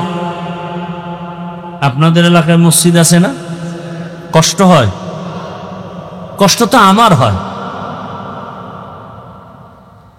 মসজিদের পাশের মানুষ যতটা অন্যায় করবে অন্যদের তুলনায় বাহিরের মানুষের থেকে কি বেশি করবে না কম? কেন? মসজিদ এটা সম্মান করে, কথা ঠিক? তাহলে দুনিয়ার অন্য জায়গার মানুষ খারাপ হবে, মক্কার পাশের গুলো এত খারাপ কেন? নাম্বার 2, আপনাদের এলাকার কোথাও মদের আড্ডা চলে, জুয়ার আড্ডা চলে? আমি তো আর জানি না, বুঝাবার জন্য বলি। যদি চলে তো কপাল ভালো। কোন দিকটা ভালো? রাত যদি না থাকে আলোর মর্যাদা বুঝে আসে না, বাতিল যদি না থাকে হকের পরিচয়ে আসে না। এজন্য হক বাতিলের দ্বন্দ্ব আদম আর শয়তান দিয়ে আল্লাহ লাগাই দিলেন। কিয়ামত পর্যন্ত লড়াই চলবে, লড়াই করে হক বাতিলের দ্বন্দ্বে বিজয়ের পথে আগায় যাও। তো মদের আড্ডা চলে, কিছু ঈমানওয়ালা হালকা যারা মাঝে মাঝে নামাজ পড়ে মাঝে মাঝে পড়ে না, এরা ঈশা আলেম ওলামারে ডাক দিয়া কয়, শুনছেন নি এলাকায় মদের আড্ডা চলে, বন্ধ করতে হবে। এলাকার যে বড় হুজুর সে বলবে তোরা ব, আমি যাই, বলবে। যদি যাইতেও চায় সবাই বলবে না না না না আপনি যাইয়েন না, ওখানে পরিবেশ হয় নাই। এখন যারা হালকা ঈমানওয়ালা ওরা কয় আমরা আগে গিয়ে দেখি ওখানের কি হালাত, পরে হুজুর গনিমু। ঠিক তেমনি ভাবে মক্কার মানুষ এত খারাপ, এই খারাপ পরিবেশে স্বাভাবিক কোন মুমিন আসবেন, কিন্তু পৃথিবীর শ্রেষ্ঠ রহমতের নবীকে আল্লাহ এত খারাপ মানুষের মাঝে পাঠালেন কেন? প্রশ্ন বুঝেননি? জবাব দিব না, সংক্ষিপ্ত আকারে একটু ইশারাতান বলবো। রোগী যত বড় ডাক্তার তত বড়, রোগী যত বড় ডাক্তার তত বড়। কেমন ডাক্তার? এমন একজন ডাক্তার আমার রহমতের নবী কিয়ামত পর্যন্ত উম্মতের চিকিৎসার জন্য আর কোন ডাক্তারের প্রয়োজন হবে না। আর প্রয়োজন কথা হলে এত মাযহাব কেন, এত ইমাম কেন, পীর মাশায়েখ কেন, আলেম ওলামা কেন? বলে এগো শুধু কাম হলো রহমতের নবীর প্রেসক্রিপশনটা উম্মতের বুঝায় দিবে, টাইম মতো যেন ঔষধ সেবন করে উম্মত। এরা বুঝায় দিবে 5 বেলার নামাজ পড়ো, আমল নামায় গুনাহ থাকবে না, মা বাবার থেকে দোয়া নাও, শিক্ষকের দোয়া নিয়ে চলো, আলেমের নেক নজর নিয়ে চলো। এরে নবীর উম্মতের দল রহমতের নবী উত্তম আদর্শ নিয়ে যখন আসলেন, আসা মাত্রই পরিবর্তন শুরু হয়ে গেল। আম্মা জান আমেনা বলেন, আমার চোখের সামনে এত আলো দেখলাম যে পারস্যের ওই কেসরার প্রাসাদগুলো আমার সামনে ভেসে উঠল। বহু দূরের প্রাসাদ, 1000 বছরের প্রজ্বলিত আগুন নিভিয়ে গেল। দুনিয়ার বাচ্চারা, মহিলারা বাচ্চা প্রসব করলে রক্ত যায়, কত কষ্ট। আমার রহমতের নবী আসছেন, আমি আমেনা কিছু অনুভব করতে পারি নাই, আমার পেটে ব্যথাও নাই, মাথা ব্যথাও নাই। দুনিয়ার বাচ্চা আসলে খতনা করা অবস্থায় আসে না, আমার বাচ্চা মোহাম্মদ খতনা করা অবস্থায় আসছে। দুনিয়ার বাচ্চা ঈশা কান্দে, আর আমার রহমতের নবী দুনিয়াতে আসা মাত্র আল্লাহর শুকর আদায় করেছেন। রহমতের নবী আসিয়া এখন সবার সাথে মহব্বতের আলোচনা। রহমতের নবী জীবনে একটা মিথ্যা কথা বলেন নাই, একটা গালি দেন নাই। হাজারো গালি নবী শুনছেন, একটা গালির জবাবও দেন নাই। আরো আশ্চর্যের বিষয়, নবী কোনোদিন চোখ দুটো গরম করে কারো দিকে তাকান নাই। নবী যদি গরম চোখে তাকায় ও জায়গায় পুড়িয়ে যাবে, কারণ রসুলের চোখ মোবারকে তো এই পাওয়ার। নবী চোখ গরম করে তাকান নাই। নবীরে গালি দেয়, নবী হাসেন, জবাব তো দূরের কথা। আর এই ব্যবহারে বড় বড় বেঈমান কাফের গুলো কালেমাওয়ালা হয়ে গেল। দেখছেন নি এত খারাপ মানুষ, এখন তারা ভালো আবার কেমন ভালো? আল্লাহ বলেন, জিবরাইল যাও রহমতের নবীরে টিকিট দিয়া দাও, স্লিপ দিয়া দাও, লিস্টি আছে, নাম আছে, এই লিস্টির মধ্যে যত নাম আছে এরা বিনা হিসাবে জান্নাতি। জানা থাকলে বলেন তো কয়জনার নাম? প্রথম জনকে বলেন, দ্বিতীয় কে বলেন, বলেন না, তৃতীয়, চতুর্থ, এক একজন কেমন ব্যক্তি? আবু বকরের বয়ান যদি করতে থাকি সারা রাত চলে যাবে। কে সে আবু বকর? হিজরতের সাথী, রহমতের নবী চোখের পানি ছেড়ে কাঁদেন আর আল্লাহকে বলেন, হে মালিক, আবু বকর শুধু আমার সাথে মদিনায় যাবে না, আবু বকরের সফর আমার সাথে আজকে শুরু, জান্নাতের ভেতর পর্যন্ত চলবে। আবু বকরকে জানেননি?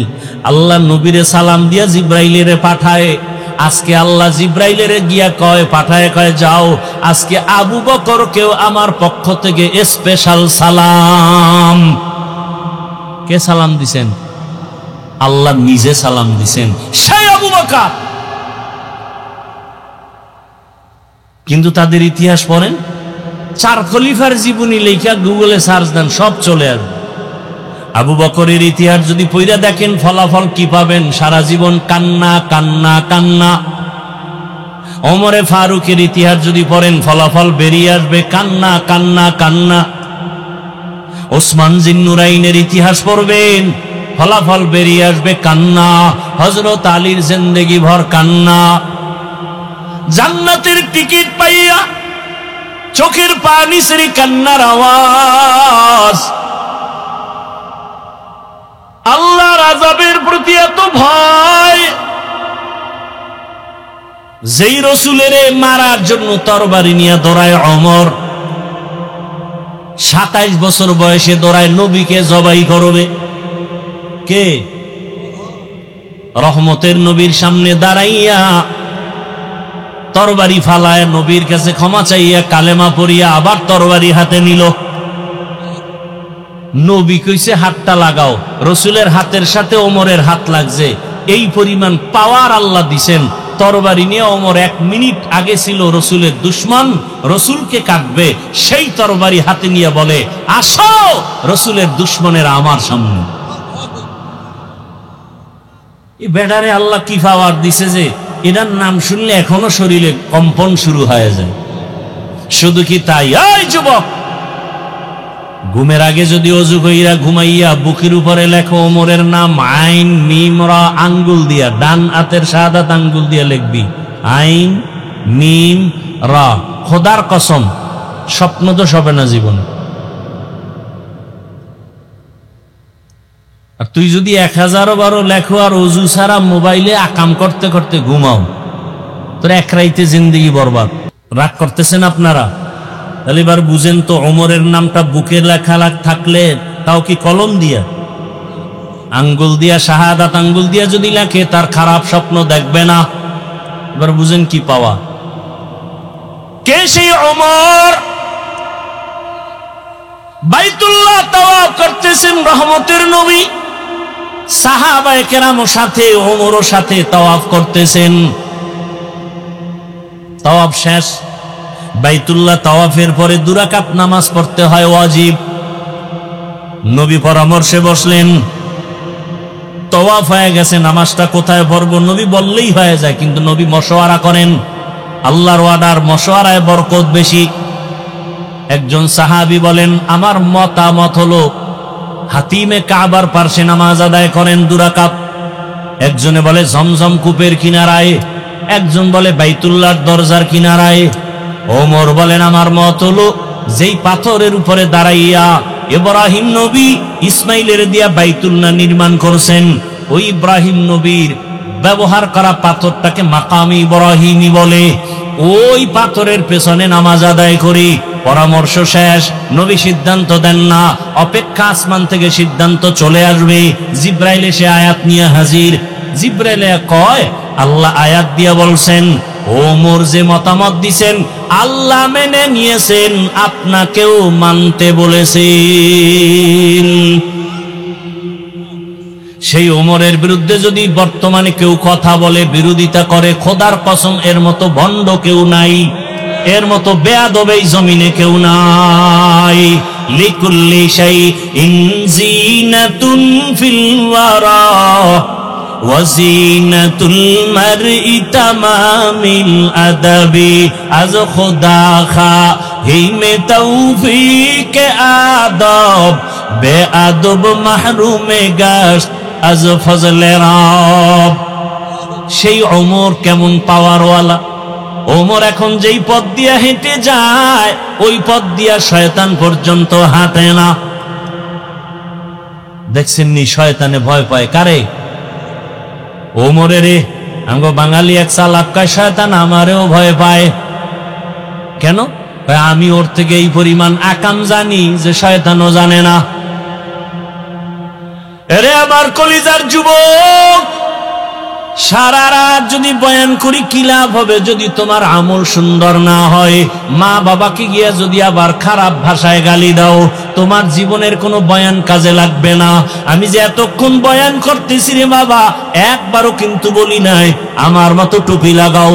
আমি কওমি মাদ্রাসার সন্তান, তোমরা কওমি মাদ্রাসায় যাও বলছি।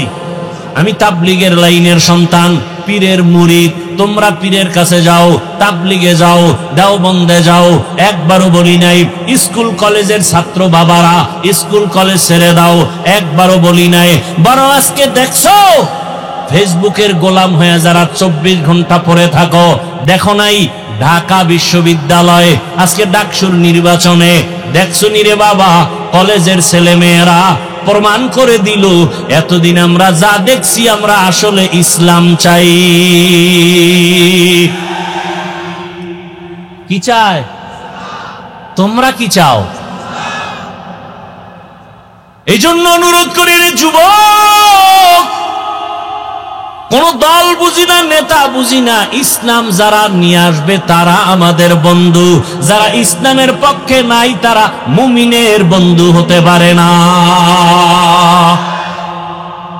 ভোটের আগে টাকা খাবা না, পায়খানা খাইও, হালাল সাবান দিয়া কুলি করবার শেষ। কিন্তু যারা ভোটের আগে টাকা খাবা জাহান্নামের আগুন ছাড়া উপায় নাই। এই যুবকেরা, সত্য কথার সাক্ষী দিও বাবা, মানো আর না মানো, আল্লাহর কোরআনটা কি সত্য? একটু বুঝা শুনে বলো কত পার্সেন্ট সত্য? সন্দেহ নেই। আচ্ছা, কোরআন যে 100% সত্য, কতটুকু? অর্ধেক। তাহলে যুবকদেরকে বলছি, বলো পুরাটাই সত্য? আচ্ছা, কোরআনের মধ্যে যত বয়ান আছে তাও কি সত্য? সাক্ষী দাও। যুবক বাবারা বলো, এই কোরআনে কি জান্নাতের বয়ান আছে, জাহান্নামের বয়ান আছে? এগুলো বুঝি একটু একটু মিথ্যা? হ্যাঁ, কে জান্নাতে যাবে কে জাহান্নামে যাবে আল্লাহ পাক তাও বলেছেন, ইন্নাল আবরারা লাফি নাঈম ওয়া ইন্নাল ফুজ্জারা লাফি জাহিম। নেক আমলওয়ালারা জান্নাতের পথিক, গুনাহ যারা করবে তারা জাহান্নামের পথিক। বানায় বলতেছি। আচ্ছা বলো তো বাবা, এই বয়ানগুলো আমরা না করলে প্রফেসরেরা করবে, ডাক্তার করবে, নেতা খাতারা করবে। রহমতের নবী যখন জাহান্নামের আয়াত পড়তেন, বয়ান তো পরের কথা, এখনো যাও না গেলে মোবাইলে বের করো, ইউটিউবে সার্চ দাও কোরআন তেলাওয়াত, মক্কা মদিনার তেলাওয়াত শুনো, দেখবা ইমামও কাঁদে, মুক্তাদিরাও কাঁদে, শুধু আয়াত শুনা শুনা। জাহান্নামের আয়াতগুলো তেলাওয়াত করলে যদি কান্না হয়, আর ওই আয়াতের তরজমাগুলো যদি বুঝাইতে থাকি জাহান্নামটা কেমন, কোন গুনাহগারের জন্য আল্লাহ জাহান্নাম বানাইছেন, এগুলো যদি বয়ান করি, এক পর্যায়ে গুনাহগারের কলিজার মধ্যে আঘাত আসতে আসতে ওই বান্দা পাগলের মতো হয়ে যাবে। দুনিয়ার গরম সহ্য করতে পারি না, জাহান্নামের গরম কেমনে সহ্য করব? দুনিয়াতে মশার কামড় সইতে পারি না, জাহান্নামের আযাব কেমনে সহ্য করব? এইভাবে শুনতে শুনতে দিল নরম, যত ভয় আসবে তত গুনাহ ছাড়া সহজ হবে। নেক আমলওয়ালাদের জন্য জান্নাত, গুনাহগারের জন্য জাহান্নাম। জান্নাতটা কেমন আরামের ঘর আল্লাহ তাও বয়ান করেছেন, জান্নাতিন তাজরি মিন তাহতিহাল আনহার খালিদিনা ফিহা। জান্নাত এমন এক আরামের ঘর যেখানে অশান্তি বলতে কিচ্ছু নাই, শুধু শান্তি, দুধের নহর, মধুর নহর, ঝর্ণা থাকবে কত সুন্দর। জান্নাতে ঢুকলে কোনোদিন বাথরুম হবে না, কোন যুবক যুবতী সুন্দরী সুন্দর থাকবে, কালো হবে না, জীবনে কোনো পুরুষের দাড়ি উঠবে না। জান্নাতীরা জান্নাতে ঢুকবে, ওখানে অশান্তির কিছুই থাকবে না। স্বর্ণের বিছানা, স্বর্ণের পেয়ালা, মখমলের চাদর, এত সুন্দর জান্নাত কারা পাবে? কারা? নেক আমলওয়ালারা। আর গুনাহগারেরা জাহান্নাম পাবে কেমন? আল্লাহ তাও বয়ান করেছেন, ওয়াইলুল লিকুল্লি হুমাযাতিল, আছে না নাই? আল্লাহ কয় যারা মানুষের দোষ চর্চা করো, ফেসবুকে গীবত করো, অমুকের বিরুদ্ধে লেখো, আবার বইয়া চায়ের দোকানে গীবত করো, কবিরা গুনাহ করো, এদেরকে আল্লাহ বলেন ওয়াইলুল লিকুল্লি হুমাযাতিল লুমাযা। ওয়াইল জাহান্নামের একটা স্তরের নাম, ভয়ঙ্কর একটা স্তর জাহান্নামের ওয়াইল। এত মারাত্মক ওয়াইল নামক জাহান্নাম। আল্লাহ কয় যারা মানুষের বিরোধিতা করে, গীবত করে, তাদের জন্য ওয়াইল নামক জাহান্নাম। হুমাযাতিল লুমাযা, যারা মানুষের অপমান করে, বানায় বানায় দোষ দেয়, এদের জন্য ওয়াইল নামক জাহান্নাম। ওয়াইলুল লিকুল্লি হুমাযাতিল লুমাযা। এরপরে কি? আল্লাযী জামাআ মালান ওয়া আদ্দাদা ইয়াহসাবু আন্না মালাহু আখলাদা কাল্লা লা ইউমবাযান্না ফিল হুতামা। আর একটা জাহান্নামের নাম কি? হুতামা। কেমন হুতামা? আল্লাহ নিজেই বলে, রাসূল জানেননি। ওয়ামা আদরাকা মাল হুতামা, জাহান্নামটা কেমন হুতামা জানেননি? হুতামা নামক জাহান্নাম আল্লাহ নিজে বলেন নারুল্লাহিল মুকাদা। বাবা বাংলা তরজমাগুলো পইরা পইরা মাঝে মাঝে দেখো। আর আইতাল্লাযী ইউকাযযিবু বিদ্দীন ফাযালিকাল্লাযী ইয়াদউল ইয়াতীম। আবার একদিন সময় পাইলে এরকম ছোট ছোট জাহান্নামের আয়াতের সূরাগুলোর তরজমা পড়ো। আল কারিআতু মাল কারিআ ওয়া মা আদরাকা মাল কারিআ, আছে না নাই? আবার একদিন সময় পাইলে আর একটা সূরার তরজমা পড়ো, আলহাকুমুত তাকাসুরু হাত্তা যুরতুমুল মাকাবির। আর একদিন সময় পাইলে আবার একটা ছোট্ট সূরার তরজমা পড়ো বাংলায়, কেনা লাগবে না, মোবাইলে পড়ো, ইজা জুলজিলাতিল আরদু জিল। এগুলো যদি পড়ো দেখবা জাহান্নামের ভয় একদিন যদি অন্তরে আসে, তোমার মরিয়া গেল গুনাহ করতে মনে চাইবে না। দেখো না ঢাকা কলেজের কত ছাত্র মাথায় পাগড়ি, মুখে দাড়ি, বড় লম্বা জামা পরিয়া কলেজে ক্লাস করে, মনে হয় যেন মসজিদের খতিব, আসলে আরবিও পড়তে পারে না। ও যুবক বাবা, তুমি এমনে কেমনে যাও কলেজে? এভাবেই যাই। এই সূরাত কেন বলে? ওলামায়ে কেরামের নেক নজর রাখছে, আল্লাহর রহমত আমার উপরে আছে। কলেজে কি মেয়ের ছেলে নায়িকা আছে? তোমার কি ডিস্টার্ব হয় না? কয় না। মাঝে মাঝে তোমার বন্ধু বান্ধবীরা কি আড্ডাখানায় ডাকে না? কয় ডাকে। তখন তুমি কি করো? আমি ইস্তেগফারের আমল করি। তখন আল্লাহ রাস্তা খুলে দেয় কি? কয় আমার ক্লাসের মেয়েরা, ওরাই আমার পক্ষে বলে ছেলেদেরকে, ও আল্লাহর লাইনে আছে, ওরে ডিস্টার্ব করিস না, আমরা চল। ও যুবক, সারা রাত ওয়াজের দরকার নাই, ভালো করে বুঝো। আমি সারা বাংলাদেশে বলি, যুবক স্কুল ছাড়বা না, কলেজ ছাড়বা না, লেখাপড়া ছাড়বা না। আমি দোয়া করে যাই, আমার দোয়া কবুল হবে না, তবে এখানে বহু আল্লাহর বান্দা আছে, কারো না কারো আমিন কবুল হবে বলে আশা করি। সবাই যদি আমিন বলে কবুল হবে, ওই দোয়ার নিয়তে বলি, দোয়া করে গেলাম যুবক তোমার জন্য। ডাক্তার হও, ইঞ্জিনিয়ার হও, প্রফেসর হও, তুমি একজন এসপি হও, ডিসি হও, এমপি হও, মন্ত্রী হও, তবে দাবি আমার একটা, বেয়াদব হইও না। তোমার ব্যবহারে কোনোদিন যেন মা বাবা কষ্ট না পায়, তোমার আচরণে কোনোদিন যেন শিক্ষক কষ্ট না পায়, ওলামায়ে কেরাম যেন মনে কষ্ট না পায়। কারণ তোমার জীবনের সফলতার জন্য এই তিন ব্যক্তি তোমার মূল চাবি। মা বাবার বরদোয়া লাগলে খোদার কসম মরার আগে তুই পঙ্গু হয়ে যাবি। শিক্ষকের মনে যদি কষ্ট দাও, লেখাপড়ার জগৎ থেকে তুই হারিয়ে যাবি, জ্ঞান কিচ্ছু থাকবে না, বুদ্ধি থাকবে না। উলামায়ে কেরামের সাথে যদি বেয়াদবি করো, চরিত্র জীবনে আর তোর সংশোধন হবে না। বুঝাইয়া বললাম, হেদায়েতের মালিক আমার আল্লাহ। ওরে আবু জাহাল 13 বছর আমার মায়ার নবীকে দেখিয়াও বয়ান শুনিয়াও কালেমা পড়ে না, আর ওমরের মতো বান্দা 27 বছর বয়সে নবীরে জবাই করতে গিয়া কালেমাওয়ালা হয়ে গেল। এমন আল্লাহর ভয় ওমর এত ভয় পাইয়া ইন্তেকালের কিছুদিন আগে ছেলের নাম আব্দুল্লাহ, আব্দুল্লাহরে ডাইকা কান্না করে, ডাক দিয়া কয় আব্দুল্লাহ মনে হয় বেশি দিন বাঁচবো না, তবে আমি 2টা দোয়া সব সময় করেছি, আমার মরণটা যেন রসুলের শহরে হয় আর দাফনটা যেন রসুলের পার্শ্বে হয়। কিন্তু আবু বকরও চলে গেছেন, আমার মায়ার নবীও চলে গেছেন। এখন পার্শ্বে তো আয়েশার রুম, আয়েশা যদি অনুমতি না দেয় আমার উপায় নাই, রসুলের পার্শ্বে যেতে পারবো না, কারণ আয়েশার হুজুরা সেখানে তার স্বামী রসুল আছেন, তার বাবা আবু বকর।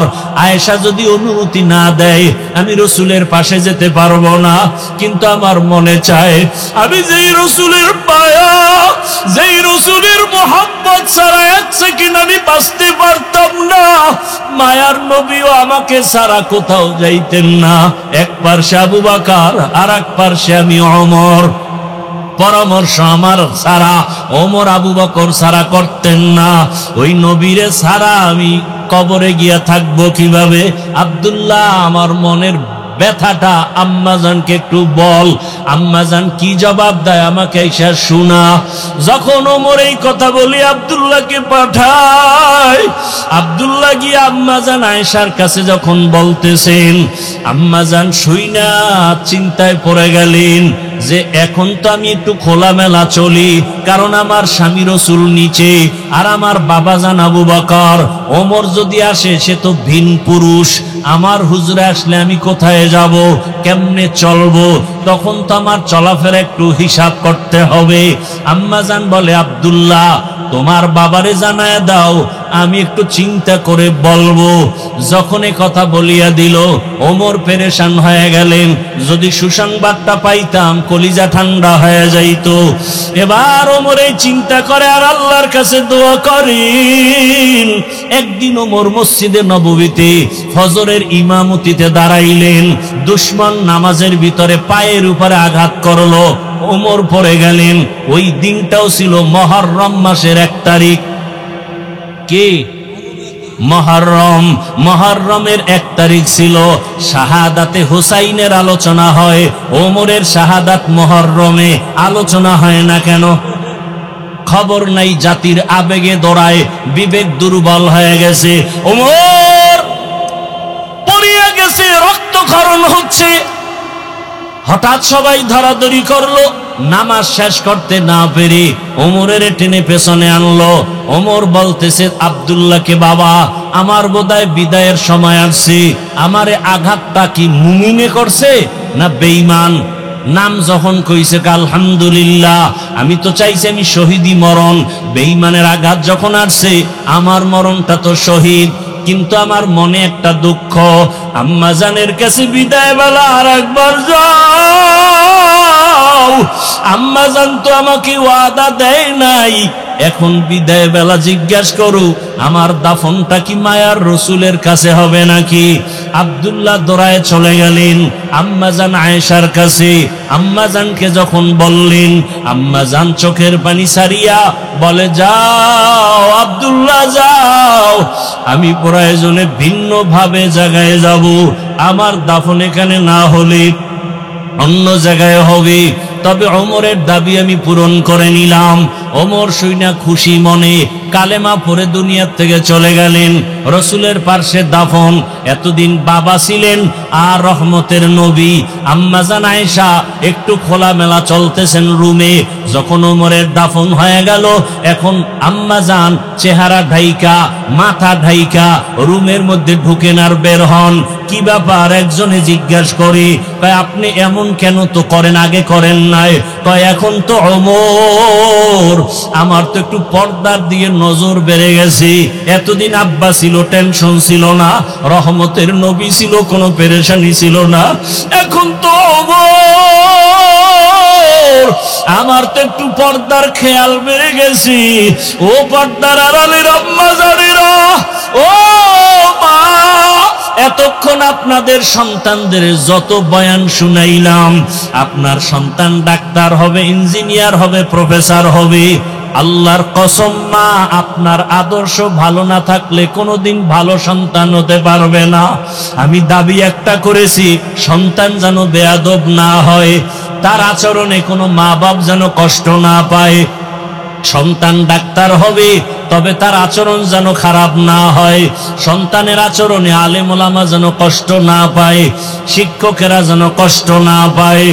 এমনটা যদি সন্তান ইঞ্জিনিয়ার হতে হয়, এমন ভাবে আদবওয়ালা ডাক্তার যদি হতে হয়, মায়ের আদর্শ ভালো না হলে সম্ভব না। এরে আম্মা জান, আপনাকে আল্লাহ এত সম্মান দান করেছেন। রহমতের নবী আসিয়া 25 বছর বয়সী ভরা যৌবনে বিধবা নারী আম্মা জান খাদিজাকে বিবাহ করলেন। 2 জন স্বামী বিদায়ের পরে রসুল আসলেন, সন্তানও আগে হয়ে গেল। এরে নবীর উম্মতের দল, আল্লাহ এত মর্যাদা আপনাদের বাড়ায় দিলেন রসুলের মাধ্যমে। এরে আম্মা জান, আপনারা নবীদের মায়ের মতো এত দামি, সাহাবায়ে কেরামদের মায়ের মতো আপনারা, আম্মা জান আয়েশার মতোই নারী, ফাতেমা রাদিয়াল্লাহু আনহার মতো নারী, আপনারা তো আলেম ওলামা হাফেজে কোরআনের মায়ের মতোই দামি। এরে আম্মা জান, আপনার মতো কত মা এই এলাকায় এখনো আছে, বেপরদায় চলে না, মোবাইলে সময় নষ্ট করে না, স্বামীর মাল হেফাজত করে, খেয়ানত করে না। আম্মা জানেরা, আপনারা কেন পারবেন না? মনে কি চায় না একটা ভালো বাপ সন্তানের মা হবেন, ভালো আদর্শমান ইঞ্জিনিয়ার সন্তানের মা হবেন, একজন ভালো সন্তানের মা হইয়া অন্ধকার কবরে যাবেন, আপনার স্বামীর নেক দোয়া নিয়ে কবরে যাবেন। আপনার ব্যাপারে কেউ যেন খারাপ বলতে না পারে যে মহিলাটা স্বামীর সাথে ভালো আচরণ করে নাই, মহিলাটা মোবাইলে সময় নষ্ট করেছে, এমন কথা যেন বলতে না পারে। মনটাকে বুঝাইয়া একটু তওবা কি করতে পারবেন না? মনের বুঝায় বলবেন, রে মন, আমার স্বামীর মাল আমি হেফাজত করব, স্বামী চলিয়া গেলে সম্পদ তো আমারই হবে। সন্তান যদি চিন্তা করে বাবায় মারা গেলে সম্পদ তো আমার হবে, এই চিন্তা যেই সন্তান করবে, ওই সন্তান বাবার মালের খেয়ানত করবে না, গুনার পথে বাবার মাল খরচ করবে না।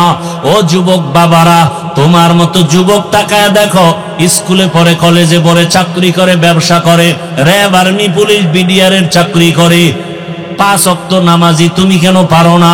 রাস্তায় গাড়ি চালায়, নদীতে মাছ ধরে, জমিনে কাজ করে, 5 ওয়াক্ত নামাজি। তোমার মতো যুবক জেনারেল লাইনে থাকিয়া যদি নবীর আদর্শ মানিয়ে চলে, তুমি কেন পারবা না? আমি কিন্তু আবারও বলছি, আমি কিন্তু একবারও বলি না চরমনাই যাও, উজানি যাও, পীরের কাছে যাও, তাবলিগে যাও, কওমি মাদ্রাসায় যাও। আমি কিন্তু উল্টা বলছি, ডাক্তার হও, ইঞ্জিনিয়ার হও, প্রফেসর হও, চাকরিজীবী হও, র্যাব, আর্মি হও, কোনো বাধা নাই, এমপি মন্ত্রী হও, দাবি একটা, বেয়াদব হইবা না। তার মানে বলে দিছি, মা বাবা তোমার সম্পদ, বেয়াদবি করলে মরার আগে ধ্বংস। তার মানে মরবা না, ভুগতে ভুগতে, কষ্ট পাইয়া পাইয়া, জুতার বাড়ি, জায়গায় জায়গায় বেইজ্জতি। শিক্ষকের সাথে বেয়াদবি করবা না, কারণ তোমার জীবন সফলতার তিনি একটা চাবি। শিক্ষক আমাকে এখানে বসাইছে, আমার আব্বা আম্মা শুধু দোয়া করছে, কিন্তু আমারে বয়ান শিখাইছে আমার শিক্ষকেরা, ঠিক নেই? আমার কলম দিয়া দস্তকাত আমার মায়ে শিখায় নাই, আব্বা শিখায় নাই, শিক্ষক আমাকে শিখাইছে। আমি আরবি কথা বলি, তেলাওয়াত করি, আমি বাংলা কথা বলি, আমি ইংলিশে কথা বলি, সব আমার শিক্ষকের অবদান, ঠিক নেই? অতএব শিক্ষকের সাথে বেয়াদবি করা যাবে না। ওলামায়ে কেরামের সংস্রব পাইয়া আলেম ওলামা আল্লাহওয়ালাদের নেক নজর পাইছি, যে কারণে বয়ানের মধ্যে টাকা দেওয়া হবে না, খানা দেওয়া হবে না। দীর্ঘ রাত পর্যন্ত তোমরা এখানে বসে আছো যুবক বাবা, খানাও দেওয়া হবে না, টাকাও দেওয়া হবে না। এরপরও কেন বসে আছো? আমি হাফিজুর রহমানের তো কোনো ইলম নাই, কোনো আমল নাই, কোনো ডিগ্রি নাই, বাবা বড় কষ্ট করে লেখাপড়া করছি, এরপরও তোমরা কেন বসে আছো জানি না। আমার মনে হয় আল্লাহর খাস ওলিদের ডাক দোয়া, আল্লাহওয়ালা বান্দাদের নেক নজর যত লাগবে, কথার মধ্যে মায়া বাড়বে, আকর্ষণ বাড়বে, আর কিছুই না। ও আল্লাহর বান্দা, জান্নাতের বয়ান শুধু বলছি, দেখাইতে পারি নাই। জাহান্নামের বয়ান শুনাইছি, হাতে ধইরা দেখাইতে পারি নাই। এই হাওয়ার উপরে কথাগুলো শুই না, কেমন জানো তোমার এখন আর মন খারাপ হয়ে গেছে। আরে আমি কি জাহান্নামী হয়ে গেলাম নাকি? না, আমি এত বছর কত নামাজ ছাড়লাম, মোবাইলে কত গুনাহ করলাম, রাতভর মোবাইলে গুনাহ করেছি, এখন কি আমি জাহান্নামী হয়ে গেলাম? কেমন যেন অনেকের অন্তরে বাড়ি লাগছে। না, আর গুনাহ করব না, নামাজ ছাড়ব না, মা বাবার সাথে বেয়াদবি করব না, শিক্ষকের সাথে বেয়াদবি করব না, ওলামায়ে কেরামের দোয়া নিয়া নবীজির আদর্শ মেনে চলব। এই রকম মন অনেকের তৈরি হতে চলছে, মনের মধ্যে ধাক্কা লেগে গেছে। ও বাবারা, আমি শুধু দোয়ার জন্যই বলতেছি, আমার কিছু চাওয়া পাওয়া নাই। ও আল্লাহর বান্দা, কলিজার যুবক, বৃদ্ধ বাবাজিরা, পর্দার আড়ালের মা বোনেরা, এখনো সময় আছে, তওবা করো। মদিনার নবীর আদর্শের মালা গলায় লাগাও, 5 ওয়াক্ত নামাজ পড়ো, মা বাবার দোয়া নাও, আল্লাহর কাছে মনে মনে তওবা করো। কাউকে শুনানো দরকার নাই, মনে মনে বলো আল্লাহকে, হে আল্লাহ, জীবনে কত দাড়ি কাটলাম, নামাজ ছাড়লাম, বেপরদায় চললাম, পার্কে পার্কে ঘুরলাম, সিনেমা হলে গেলাম, কত চরিত্র নষ্ট করলাম। আজকে থেকে তওবার নিয়ত করলাম, আর গুনাহ করব না, আর বেয়াদবি করব না, স্কুলে পড়লেও আর নামাজ ছাড়ব না, ডাক্তার হব, নামাজ ছাড়ব না, ইঞ্জিনিয়ার হব, নামাজ ছাড়ব না।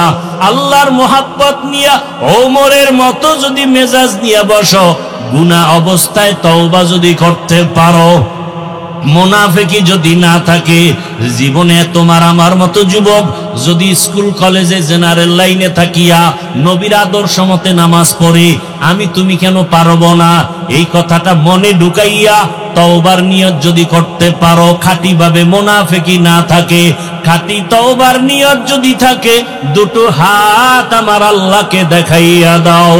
আয় আল্লাহ, হাতগুলো কবুল করে নেন, তওবা কবুল করে নেন, তওবার উপরে মজবুত হইয়া চলার মতো তৌফিক দান করেন, আমিন। আলহামদুলিল্লাহি রাব্বিল আলামিন, ওয়াসসালাতু ওয়াসসালামু আলা সাইয়্যিদিল আম্বিয়া ওয়াল মুরসালিন ওয়া আলা আলিহি ওয়া আসহাবিহি আজমাইন। ইয়া আরহামার রাহিমিন, ইয়া আরহামার রাহিমিন, ইয়া আরহামার রাহিমিন। রব্বিরহামহুমা কামা রব্বায়ানি সগীরা। আল্লাহুম্মা ইন্নাকা আফুউন কারীম, তুহিব্বুল আফওয়া ফা'ফু আন্না। اللهم إنا نسألك رضاك والجنة ونعوذ بك من سخطك والنار. يا حي يا حليم يا عزيز، بحق إياك نعبد وإياك نستعين. اللهم ارحمني بترك المعاصي، اللهم ارحمني بترك المعاصي، اللهم ارحمني بترك المعاصي. اللهم إنا نسألك علما نافعا ورزقا واسعا وشفاء من كل داء. اللهم إنا نعوذ بك من البرص والجنون والجذام وسيء الأسقام. উদয়ার মালিক, কুদরতের নজর দিয়া দেখেন বিশাল ময়দানে খোলা আসমানের নিচে বসারও ভালো বিছানা নাই, খানা নাই রে আল্লাহ। কুদরতের নজর দিয়া দেখেন আপনার বান্দারা কি জন্য হাজির হয়েছে। কত উলামায়ে কেরাম আপনার দরওয়াজায় হাজির, ব্যবসায়ী চাকরিজীবীরা হাজির, মা বোনেরা হাজির, আমার কলিজার যুবক ছাত্র ব্যবসায়ী সবাই হাজির। ও আল্লাহ, জীবনে আপনাকে দেখি নাই, ও আল্লাহ, শয়তানের ধোকায় পড়ে গুনাহ করে ফেলেছি। গুনার কারণে মনে হয় আমার হাত দুইটা নাপাক, গুনার কারণে আমার চক্ষু দুইটা নাপাক, আমার অন্তর নাপাক, আমার জিহ্বা নাপাক। আয় আল্লাহ, দুনিয়ার বাড়িওয়ালাদের দরজাগুলো বন্ধ, আপনার রহমতের দরওয়াজা খোলা। আমরা গুনার কথা স্মরণ করি আপনার দরজার তওবার নিয়তে, কারণ গুনাহ নিয়ে কবরে যেতে চাই না।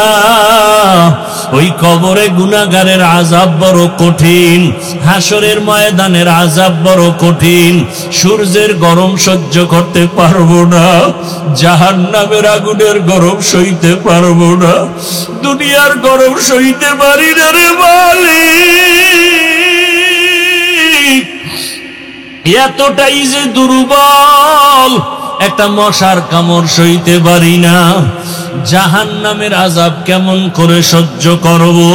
ও আল্লাহ, আমরা তওবার নিয়ত করেছি, আর গুনাহ করব না, নামাজ ছাড়ব না, দাড়ি কাটব না, বেপরদায় চলব না, আর মা বাবার সাথে বেয়াদবি করব না, আর শিক্ষকের সাথে বেয়াদবি করব না, ওলামায়ে কেরাম